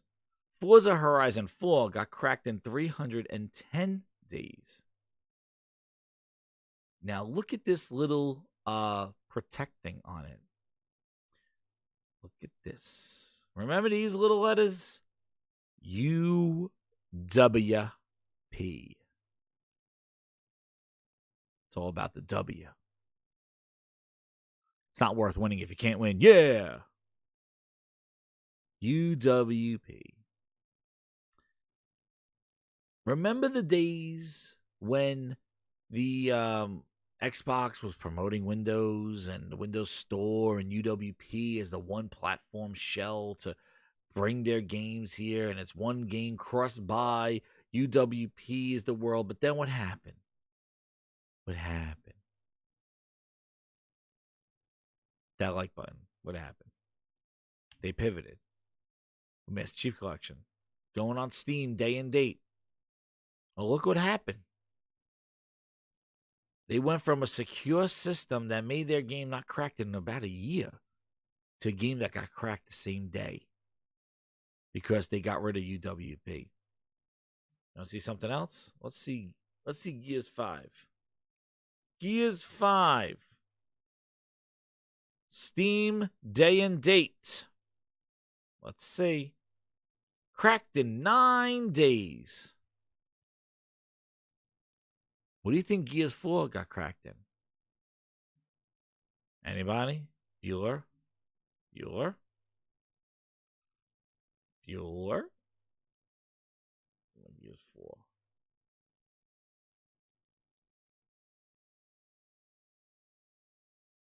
Let's see, Bueller. 517 days for Gears 4. Looky here, UWP.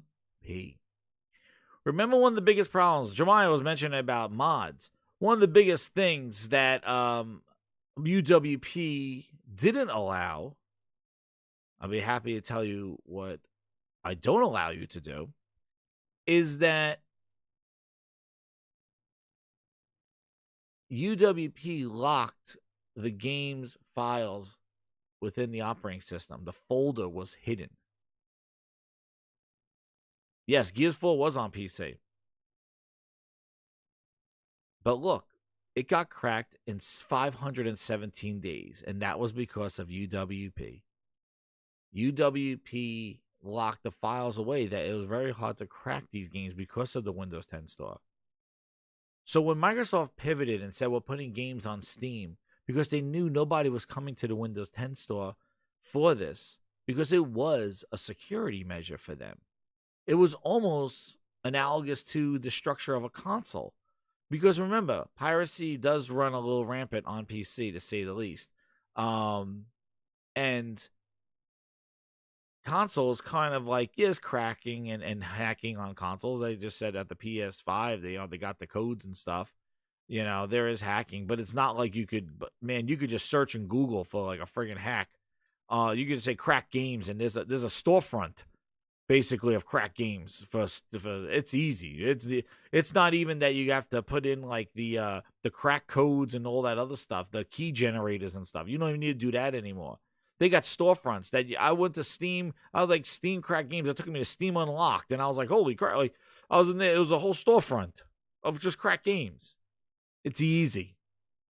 But the pivot here is that they gave up that security measure to put their games on Steam and have them cracked within a day, not even a day. Not a great pivot. They will. They eventually will. But, hey, man, day of or 517 days or 361 days, I'll take 500 and 361 because at least the people that want to play my game, they're going to probably buy it. Where it says cracked before the game even released. And I'm not saying that we're getting rid of the crack or the piracy here and stuff like that, but what's interesting is that UWP was a security blanket for Microsoft's PC venture. And they gave it up because nobody was going to the Windows Store because of the law. And a lot of people wanted to mod files. A lot of people wanted to do mods. The Windows 10 Store didn't allow it because they took all the game files and put them within the operating system in hidden folders that you cannot access. Download anything from the Windows 10 Store and go try to find the app folder. Go tell me what you can access. You can't. But what's interesting is that pivot. They went where the gamers were on Steam. But with that pivot, they lost a lot of their security. So it must have been pretty desperate that they were not moving at all on PC Windows 10 Store. And you see, look at and you notice because look at Sea of Thieves, right? Sea of Thieves was in the Windows 10 Store for like 3 years. But then it comes like a big Steam seller because nobody went to the Windows 10 Store for it. Nobody was going there. So Microsoft had to pivot. But UWP was a security blanket for them. It gave them almost that console kind of feel on PC.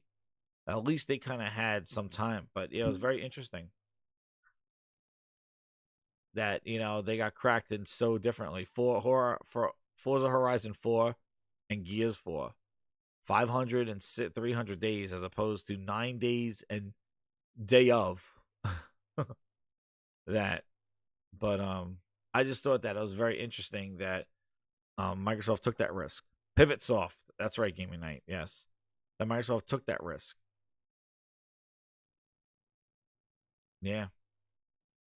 Exactly. DRM missed the whole thing for them. Like they got that Windows 10 Store had some security measures because it was tied into the operating system. But they had to give that up. Which is another reason why they probably want that PC for Game Pass because that keeps you in the store. Damn, Forza Horizon 5 outselling Battlefield on Steam right now. Dude, it's crazy. Yeah, and EA doesn't have their store anymore, right? EA sells their stuff through Steam. Whatever. I'm excited for Battlefield. Forza, I played a lot of Forzas. Forza Horizon 5, I'm probably going to play. I don't know if I'm going to play it at launch because I'm not really, like, there's not much of a difference that I'm going to jump in. I need to play it. But I will play it. You know, I'm more interested in seeing what that Halo campaign turns out to be.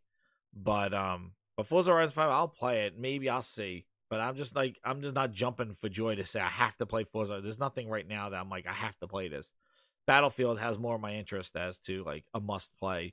You know, I want to see all the crazy stuff that goes on in Battlefield. But, like, Forza, you know, I could guarantee you probably the first thing you do is race to the festival. I didn't even see anything. I'm sure that's what it is. But, yeah, I just played all the Forzas. And after 4, I'm like, 4 is more of 3, and then 5 is more of 4. And again, they needed to add something, some more gusto. And actually, speaking of that, we're going to talk about the last 2 topics at the Grinds table.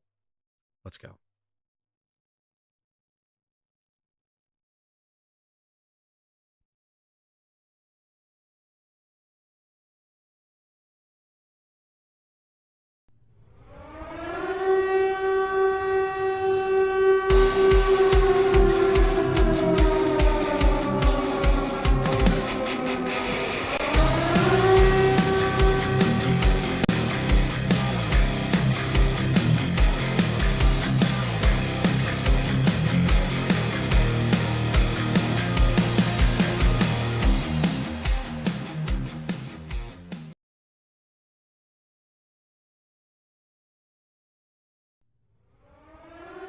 What's that?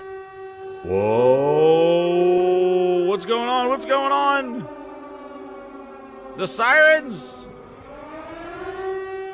What? Guys, we have a detour. The Grinds table has been detoured. Hold the phone. We got something. Oh my goodness. We got something we haven't done in a while. Hit that like button. Oh my goodness. Guys, we're making a detour. Buck Rogers in the chat. He knows what time it is. We're doing it. Pool house. Oh my goodness. We're going to the pool house. Here we go.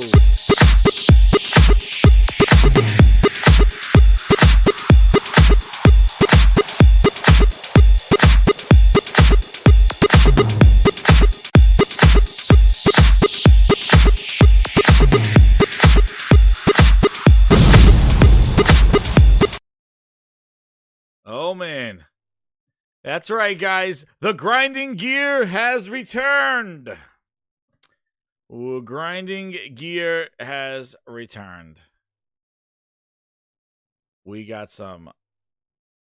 Where is it? Where's my grinding gear? There it is. No running by the pool. It's pool time. We haven't done the pool in a while. I was like, let me hit some topics. Let's do the pool. There wasn't a lot of stuff going on. So we got new topics. We got some new things on the board. I know it's hard to see. Zoom in. I'm going to read them to you. So we got orange. I don't know if Link's here. He's going to play the wheel. We got the orange item as it's turbo time. We have the green with guess the Illness. Oh, yeah. Man, we got guess the Philness. We have the blue is Cerny Speaks. We got the red, which is Twitter Spaces. Oh, man. That will devolve really quick. And then we got the pink, which is Win a Booster. Boosters in chat. So, the wheel is back. And we are going to take a spin. We'll see where this goes. All right.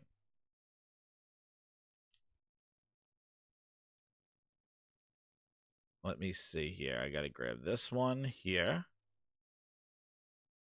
And when was that? Hold on. I'm going to get ready. I got to get my app to spin the wheel. All right. So we're going to do it.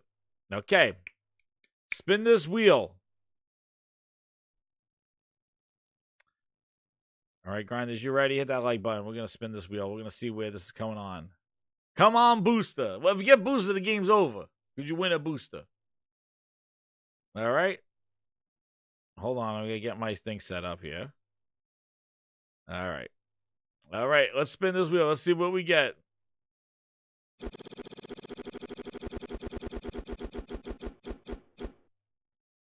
Whoa, what is that? Damn it. I got my eyeballs are hurting. We are between... Oh, man. Twitter Spaces. Oh, by a needle. Oh, my goodness. Oh, goodness. All right. Twitter Spaces. Okay. Link, have you been in a lot of Twitter Spaces? I don't know if Link is there. Oh, man, Link left. Guys, this is a one-man show now. Here we go. Everybody left. I gotta go yell at Frogs. He's probably playing Call of Duty, son of a bitch. Where's that Frogs? So let's talk about the Twitter Space stuff. Kind of alluded to it earlier about the whole, ID and stuff. But, man, this Twitter Space, it's some spooky things right now. I've been avoiding them because they are just wild, and they've devolved so quick. Exactly. They devolve so quick. Like, I was thinking, and this is where I want to talk about this topic, I was thinking about doing a Grinds My Gears Twitter Space, but I'm worried because I just don't know if I want to do it because I don't really, they're not that great. So, we'll see. Stay tuned. Maybe an announcement of a Twitter Space will grind your gears. Maybe the grind will be there. I'm thinking about some stuff. We'll see about the Twitter Space. But right now, Link crashed out. Oh, man. He saw that Twitter Space. He jumped out. He went into a Twitter Space. But anyway, I don't know why I landed on that Twitter Space. Only 3 of them. Let's spin the wheel one more time. Let's get some goodness. Let's see what I got here. Oh, what is this? It's turbo time. It's turbo time. Well, come on. Come on. We're not doing that one again. Come on, I gotta get one. I prefer it on YouTube, too. I'm putting it under Guess the Philness. Is that what that is? I don't know. I can't even see. We're doing Guess the Philness. That's it. Executive decision here on the Grindhouse show. We're doing Guess the Philness. Here it comes, everybody. It's been lit. It is the Twitter Spaces, but we're going. Oh, what's it? He took over the Grinds board.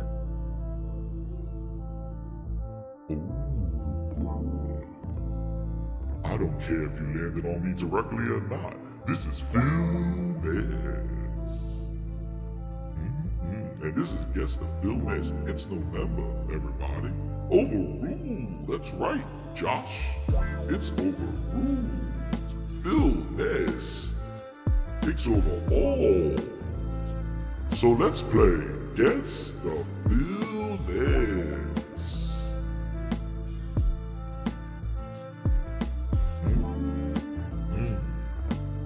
Here comes my words. The biggest challenge I feel now is gamers' desire to continue to divide our industry. The mentality is that someone must fail in order for someone else to succeed. When did I say that? Can you guess the Philness?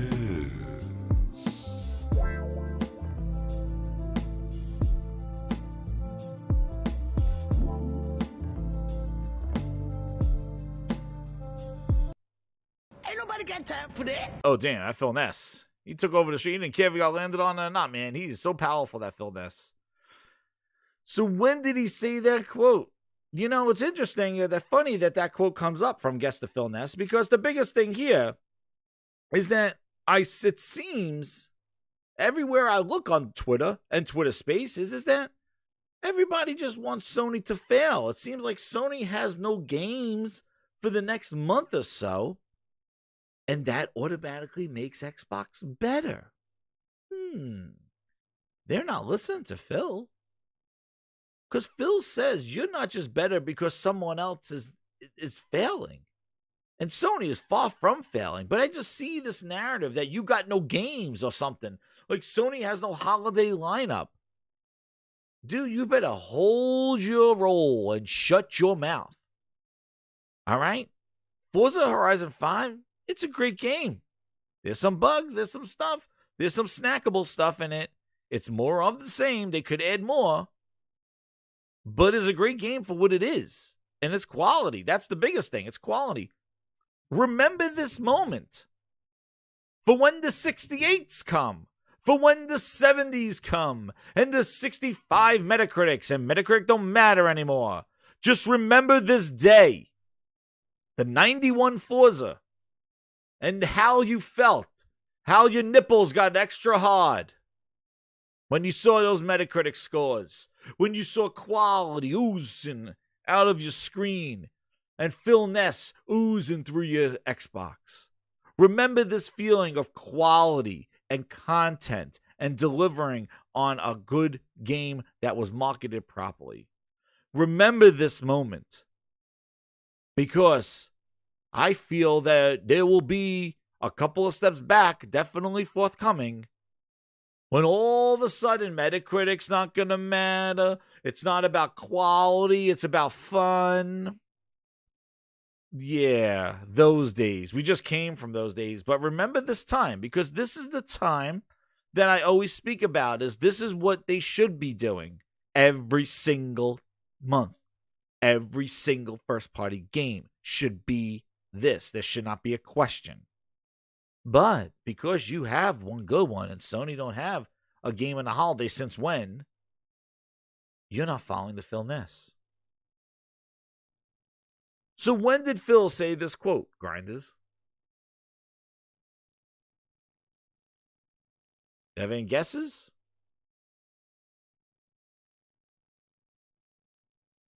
Ooh, somebody said 2018, 2019. Let me see.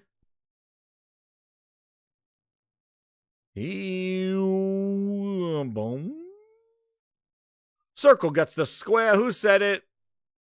Sergeant X11, congratulations. Got the Phil Ness. 2018. Phil said that. Exactly. Final Fantasy.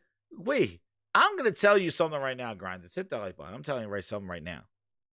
In another month, February, first off, there's rumors right now, and I don't have it on the thing.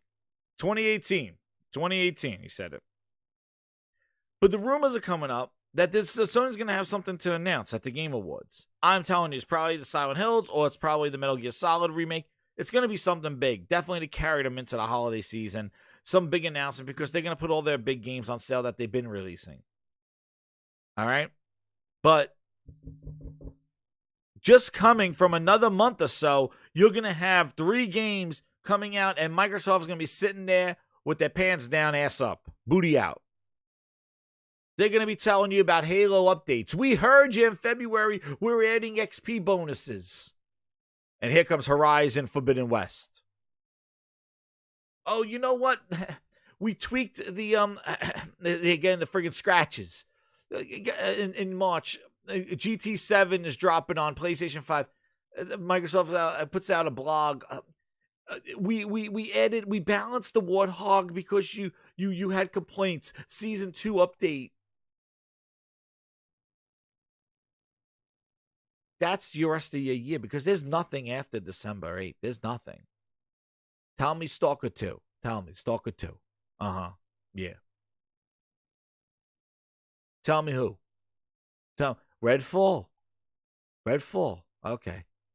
If it has to look about 5 times to 10 times better than those leaks pre-alpha screenshots before you even consider this to be a friggin' worthy game. Who the hell knows what the game plays like? Just another month, and you're going to be in obliteration. And I don't even know right now with Halo, you should appreciate this Forza. You should demand this from them. This is what you should expect. And it never was like this.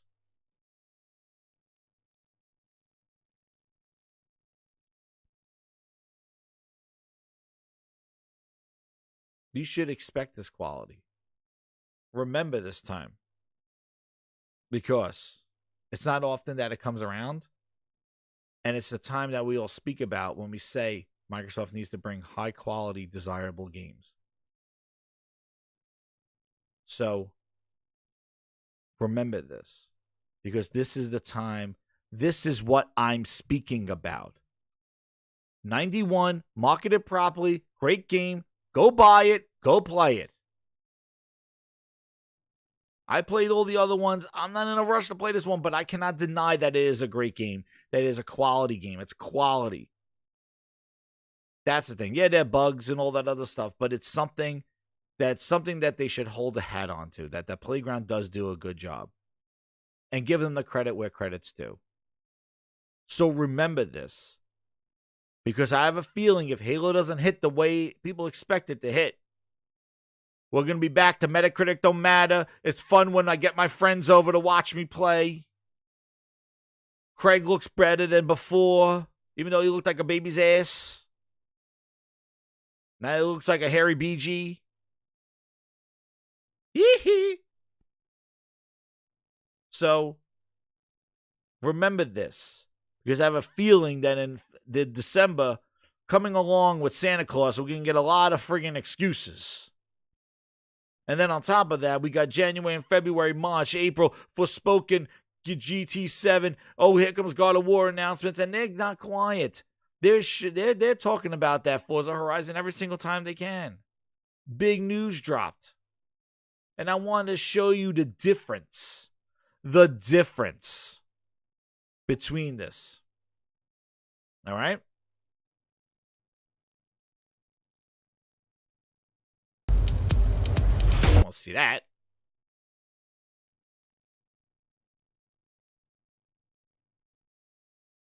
Because I see a lot of people going, it's millions playing. I don't know if those are real millions.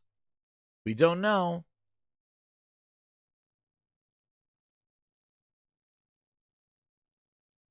But they got a count in the game, and people saying they hit 1 million before the game released.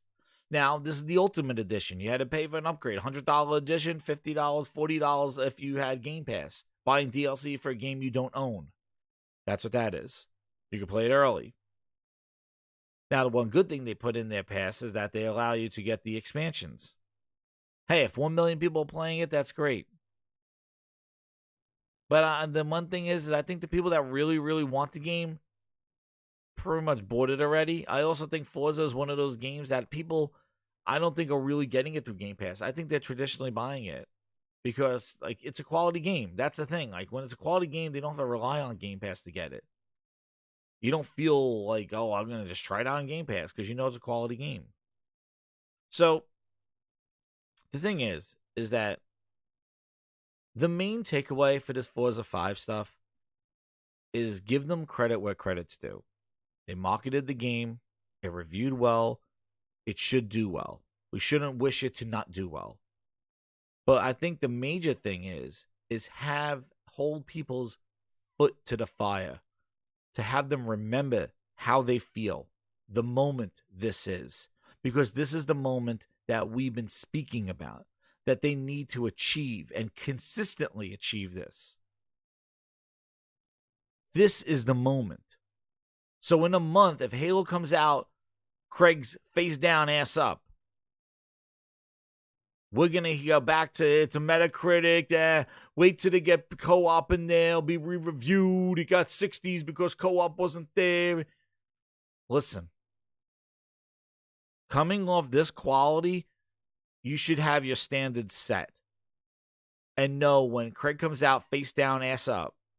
And that game is not ready for prime time, if it's not, that you understand where it is. Because it seems that people sort of lost that kind of sense of quality and thinking that the PlayStations and all the Nintendos are talking out their ass, going quality games, quality, and Microsoft's talking services and services. Forza shows you. And the excitement from the people on Twitter that I see about Forza, I know you're there. I know that's laying dormant inside you. I know it's there. I knew that you want these big games. You want quality. There's no excuse why you wouldn't. You wouldn't be buying the stuff day one, the console. You wouldn't do that if you didn't want this. So demand this all the time from that first party. Don't make excuses when the stuff doesn't deliver. That's the thing that I'm trying to say. So when Halo comes out and it's not up to par, there should be, well, Forza was incredible. Why is Halo like this? Oh, it's the charm. It's the old Halo fans that wanted it this way. Please. Bullshit. Please. Bullshit. Everything that's bad about Halo Infinite is because of the old fans. Bullshit. Bullshit. Stop it! No, it's not. Why would they make a game for the core group of Halo fans that a small, hardcore group of Halo fans from the forums when they're trying to make Halo accessible to everybody? Does that make sense? Does that make sense? Oh, well, it looks like this because that's what the Halo core fans wanted. That's what they said in the forums. Why would you make a game based on what the forums want when you're putting this game on everything but a friggin' microwave to try to get more people to play the game? Don't you think that's counterintuitive? Why would you make a game for the core when you're trying to sell to the masses? That seems like a conundrum. I'm going to give you guys on the forums exactly what you want, but I also want to make the game accessible so little Timmy could play on his cell phone at McDonald's. Yeah. That's why it's bullshit. I hope this is not true. You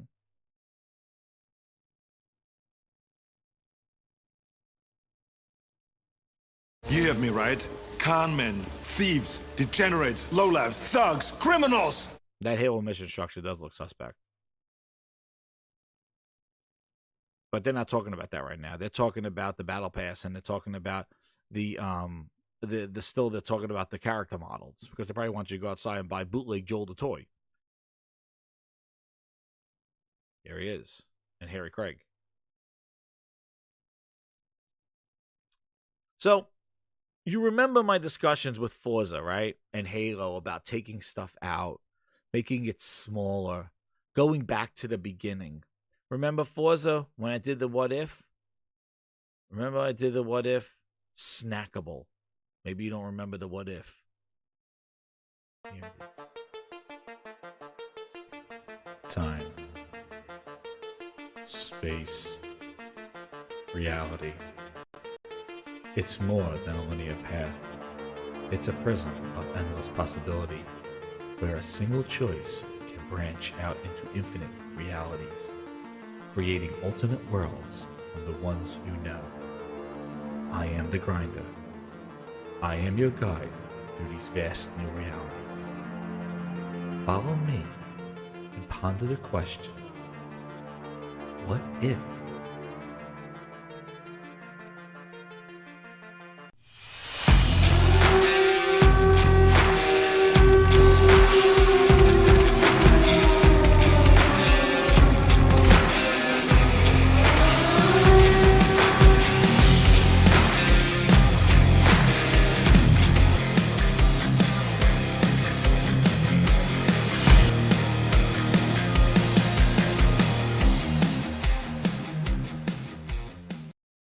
Back to the grind table after that what if. It was a little memory of what if these two games, Forza and Halo, weren't in Game Pass.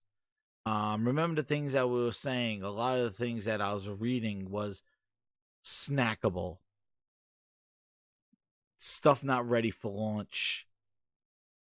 Remember those things? Yeah. Now let's read from a game that's not in a service. Let's see the difference of the words.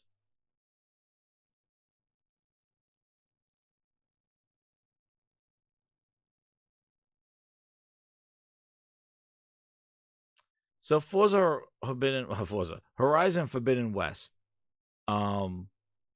released a blog today, big news about the AI and about the enemies that you'll be fighting. Interesting. Now, this game don't come out next month. It comes out in February. But very interesting. And I noticed this as I was reading this, right? So they speak about the machines in general, speak of the machines, about the AI, about the machines, how there are many more machines in here. And I just wanted to read about the quotes here. That there's different ecological zones, how they would interact with each other, how they interact with the environment and with the humans. So here it is. Quote number 1. Just remember what I said before. What if, right? During Horizon Zero Dawn's development, we had a ton of ideas.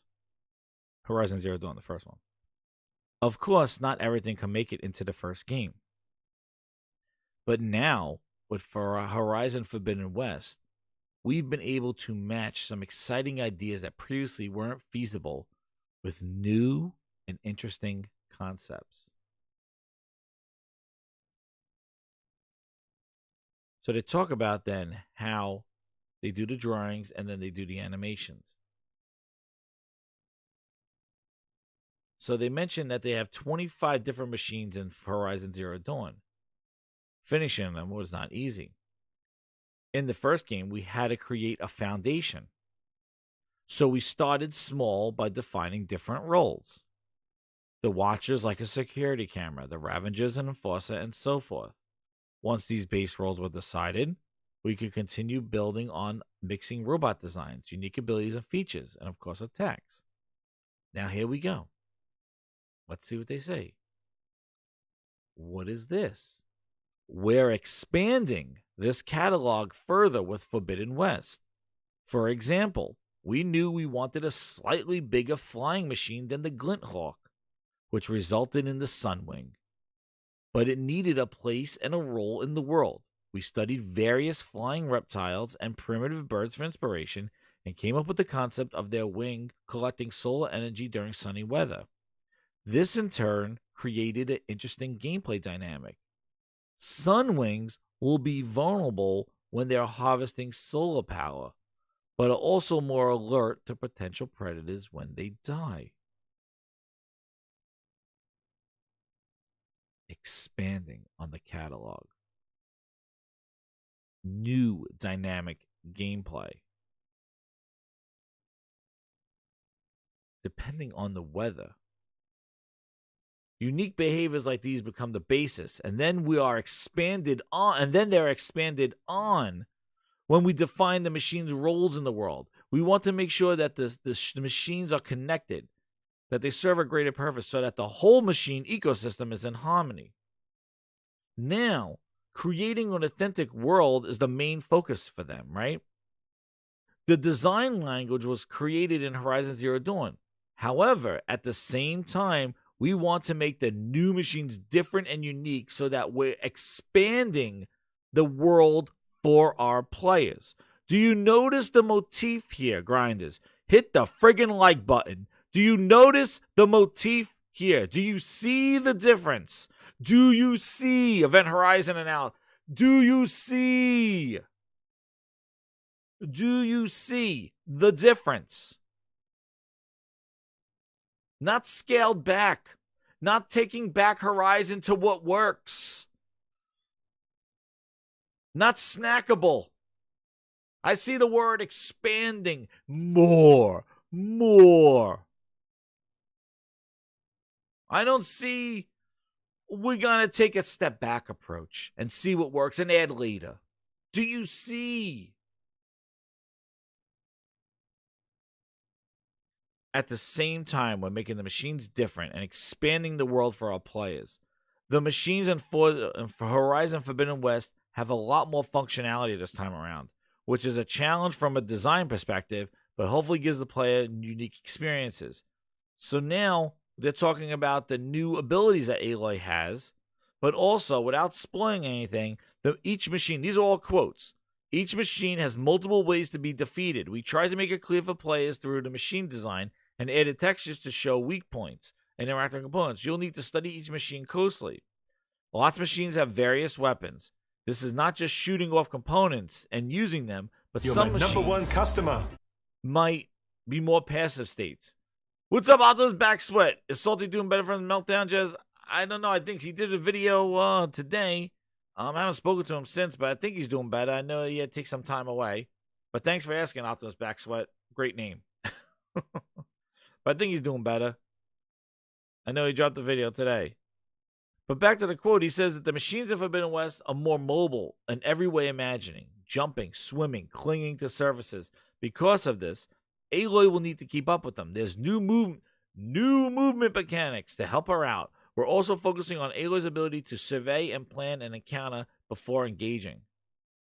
Do you see the difference? And the main thing is it's not we didn't give just Aloy a hook shot and said, now you have a hook shot. No. They gave her more abilities to counter the enemies who have more functionality and abilities and better AI. Do you see the difference? We didn't just slap a hook shot on and say, go run around and use this lame-ass hook shot. No verticality, no rhyme or reason to why he has a hook shot. What's going on? Like, what can you do? Like, what did you change in the gameplay to warrant the hook shot? Is there vertical structures that I need to climb? Is there climbing mechanics? Is there sneaking mechanics to use the hook shot to sneak into bases and set traps? Any of that gameplay stuff warrant for the hook shot? No, let's just slap on the strap-on hook shot and just have him just use it as like a okie dokie pulling mechanic. Do you see the difference here where they actually use her mobility? They've been highlighting the mobility of her also because the enemies have more mobility and more variation to them. And better AI. They climb, they jump. They don't just roam the land. And they have specific sounding effects using, oh, look, the 3D audio for situational awareness. Look, they're using features of the console. Do you think? This is pretty much expected, right? Then they talk about the Tremor Tusk. Based on a mammoth, right?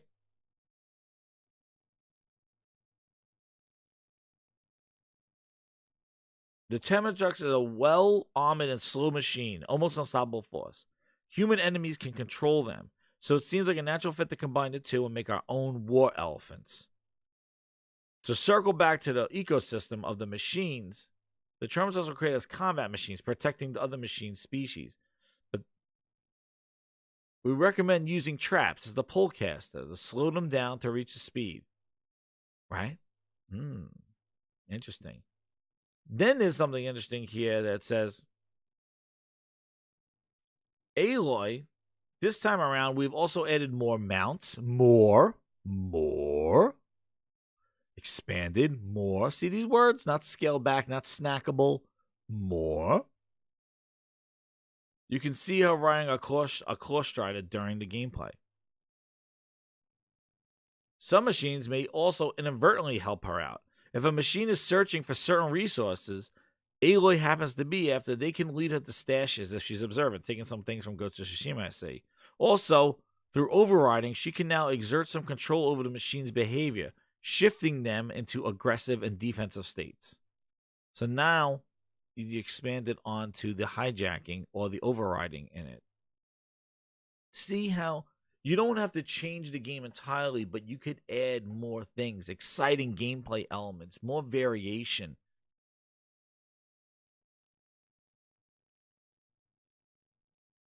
They even discussed here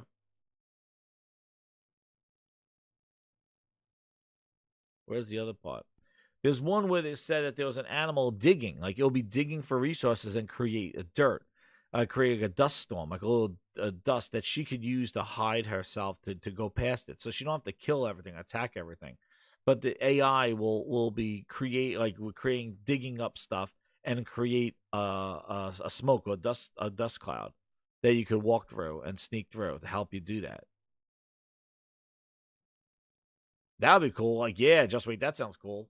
To get defensive and offensive modules to keep them changing. But it's cool you could adjust the AI. There's more variation to it. So I really think, like, the main thing I got is, like, I can't wait to play this game. Like, this just sounds like you did everything from the first game, which was a great base, And now you're expanding upon that base, as a sequel should be. That's why when games don't get sequels, you sometimes scratch your head going, you had it. Just fix the stuff that you didn't work out in the first game. And they're doing it here.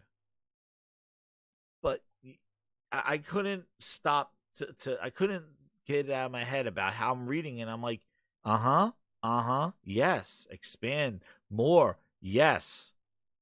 And when I was reading about in that What If about Forza and Halo, it's like snackable.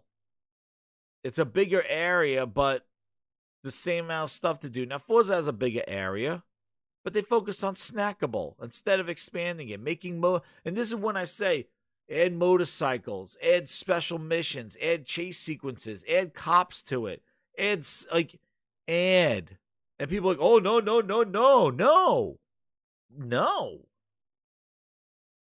What do you mean, no? That's negativity. That's not good. Do you see what I'm reading here versus when I'm like, oh, man, they should add motorcycles. They add some cops, add chase sequences, add some delivery missions like Crazy Taxi. Maybe add some, like, get out of the car. Maybe you could go and do some other things, get out of the car. Expand more of the world. Maybe have another world. Go from Mexico to go back to America. Go to Miami from Mexico. Maybe you could go to different biomes, 2 different areas. Your first time ever, maybe Japan and Mexico. You could take a plane and go to Japan, and now you drive, have 2 worlds. Why does that just have to be Mexico? Why can't you have Mexico and have another expansion to be Japan? Like, do you see? And then when I say that stuff, I was like, oh, just like Forza for what it is. But when you read this, you're reading about more expanding, more gameplay, more variation, more focus on AI. And we gave her mobility to counter the mobility of the enemies. The gameplay matches the design. That's right, just wait. Yeah, like Crazy Taxi. I don't know, but do something. Don't keep saying, well, we focus on the Game Pass gamer. We're making snackable arcade modes so they can jump in because it's an icon on their screen. I don't want to hear that. I want to hear this is Forza 5. This should be more. Where's the expansiveness? Like, oh, so you made the world bigger. Okay, fine. Why? Did you add planes? Did you add more mobility? Did you add faster cars? Did you add motorcycles? Like, did you do anything? You just made it bigger for what? That's the point. Like, more for what? Like, you gave Master Chief a hook shot for what? Is there verticality now? Can he use it to swing in and climb up structures? Is that what he's there for? Why is everything on one level when you show the gameplay? Why is the multiplayer? You can't go on the roofs in Bazaar. The roofs are transparent. You go through the roof. Then why do I have a hook shot then? If it's all just 2 levels, where's the height? If you gave me a hook shot to pull up to structures, there should be like 4 or 5 levels height, like bigger building complexes. Why is everything like just 1 or 2 levels? If the key point was adding a hook shot, where's the gameplay to match that? Where's the verticality with the hook shot? Where's the height?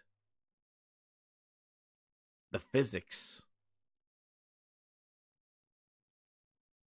Scale. It's maybe we'll add it season 2. I don't know.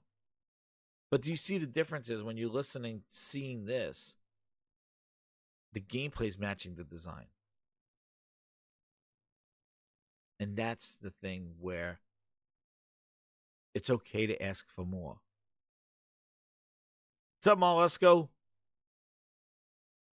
It's okay. Yes. Get out of my dreams and into my car. Billy Ocean, baby. That's right. Gaming night. But, like, that's the thing. Like, it's okay to say more, expansive, new things, new capabilities. We took the first one was a basis. Now we're going to make it bigger and better for the power of the PlayStation 5, for the 3D audio. Yes. Yes. But you can't ask for that for Forza. You can't ask for that for Halo. That's not good. Just be happy with what you got. You were on 4s and 5s and 6s of those versions of those games. These should be even bigger and better because they have to make a justification why there's a 5th version of Forza Horizon and not just DLC for 4. Why is there a 5th version? Why are we on Halo 6 or 7? Like, why does that exist? This is why you got to make it even bigger and better. Not small, snackable, not scaled back approach. And we'll add it later based on community feedback. Who the hell wants that? Who wants to pay $60 for a game and then you got to still beta test it to get features? Anybody? $60 for a game? Ain't nobody got time for that. How many assholes we got on this ship anyhow? Yo! Put that cookie down now! You idiots! You captured their stunt doubles! Like, seriously, how's that any negative? Like, I just don't understand that. But just remember, Forza's a quality game. I'm glad that Microsoft could prove that they can do it. So there's no excuse as to why their first-party games should be of lower quality. Because Forza shows that they can do it. So, yeah. So before the cap starts for all these 68s, or Microsoft don't, the Halo's not known for its graphics, horse shit. Nah. Or the Series X, like, remember this. And Data War, just wait for E3. Shout out to VIP Grinder Data War. And if you want to be a VIP grinder, hit that join button, everybody. Hit that subscribe button. And hit that like button. 3 buttons. You got 3 buttons. Hi, buddy. Hit those 3 buttons. Hit the trifecta, the Triforce of the Grindhouse. But again, this has been the Bachelor Grindhouse. And yeah, I nobody showed up tonight. Thanks to Link though, he showed up and participated. I'll tell you, Frogs was maybe doing some other stuff, but I think I'm gonna wind up and wrap this up. Grind this, but I want to thank everybody for the Bachelor Grindhouse. This was but I had to grind this here in the chat. Shout out to you guys, over 100 and something watching. Hit that like button.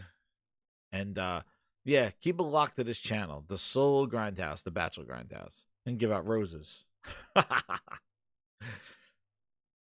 You're my #1 customer. The grinders are the #1 customers here. The grinders in the Grindhouse chat. VIP grinders and grinders, man. Do the show for you guys, and I appreciate all the support, and thank you again for coming out for the Gaming Grindhouse episode 43.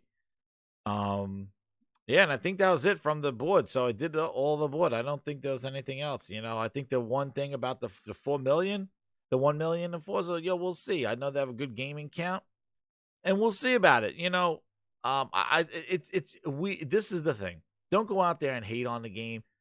The game is, I see people going crazy for it, like, oh my God, Microsoft is back. This is it. They are just setting themselves up for disappointment because, you know, if you know Microsoft, they take 1 step forward and like fall back, go 2 steps back. So I wouldn't bank on them just yet. But it's a good game. This is the quality they need to see. This is the quality that we need to reinforce. And this is the quality that you come to expect when they keep giving you trash of 68s and 70s, games as a service, part-time games, shipping shit later, all that stuff. No.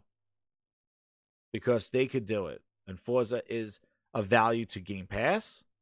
Forza 5 is a value to Game Pass. It makes Game Pass worth it because it's an anomaly. It should be the norm. But Forza is a high-quality game that's put in Game Pass day one. They're taking a hit on it. But that game is an anomaly because that's what you expect from that first party being day one in Game Pass. Not piecemealed, not part Frankenstein, not we'll ship it later, we'll fix it, take it back. No. Microsoft could deliver Forza. Why can't every first party game be like this in their day one? It makes Game Pass not be Game Pass fodder because this is in there. It proves that it can be done. Why is it not done on a consistent basis? That's my question. And it should be expected on a consistent basis, especially from that first party. But I want to shout out everybody. Grinders, thank you again for coming through and hanging out with me on the Bachelor Grindhouse. It was a long show. Hit that like button. We're at 80 likes, maybe get up to 90 or 100. We did it last time. But if you have not hit the like button, please hit the like button. And please join or subscribe to the Grindhouse as we're growing. And I'm going to be putting some new content videos up here and have some fun. And we're going to have some good times. I got some good ideas, and we're going to do some more fun. But I want to thank everybody again. And until then, keep it locked here to the Gaming Grindhouse and have a good week, everybody. Stay tuned for Twitter and also stay tuned for this. And GTA comes out this week and then Battlefield next week. I'm going to jump on some Call of Duty right now and look at my stash that I got from Target. Buy two, get one. Remember, buy two, get one from Target is this week again. So keep it locked here, the Grinders. I'll talk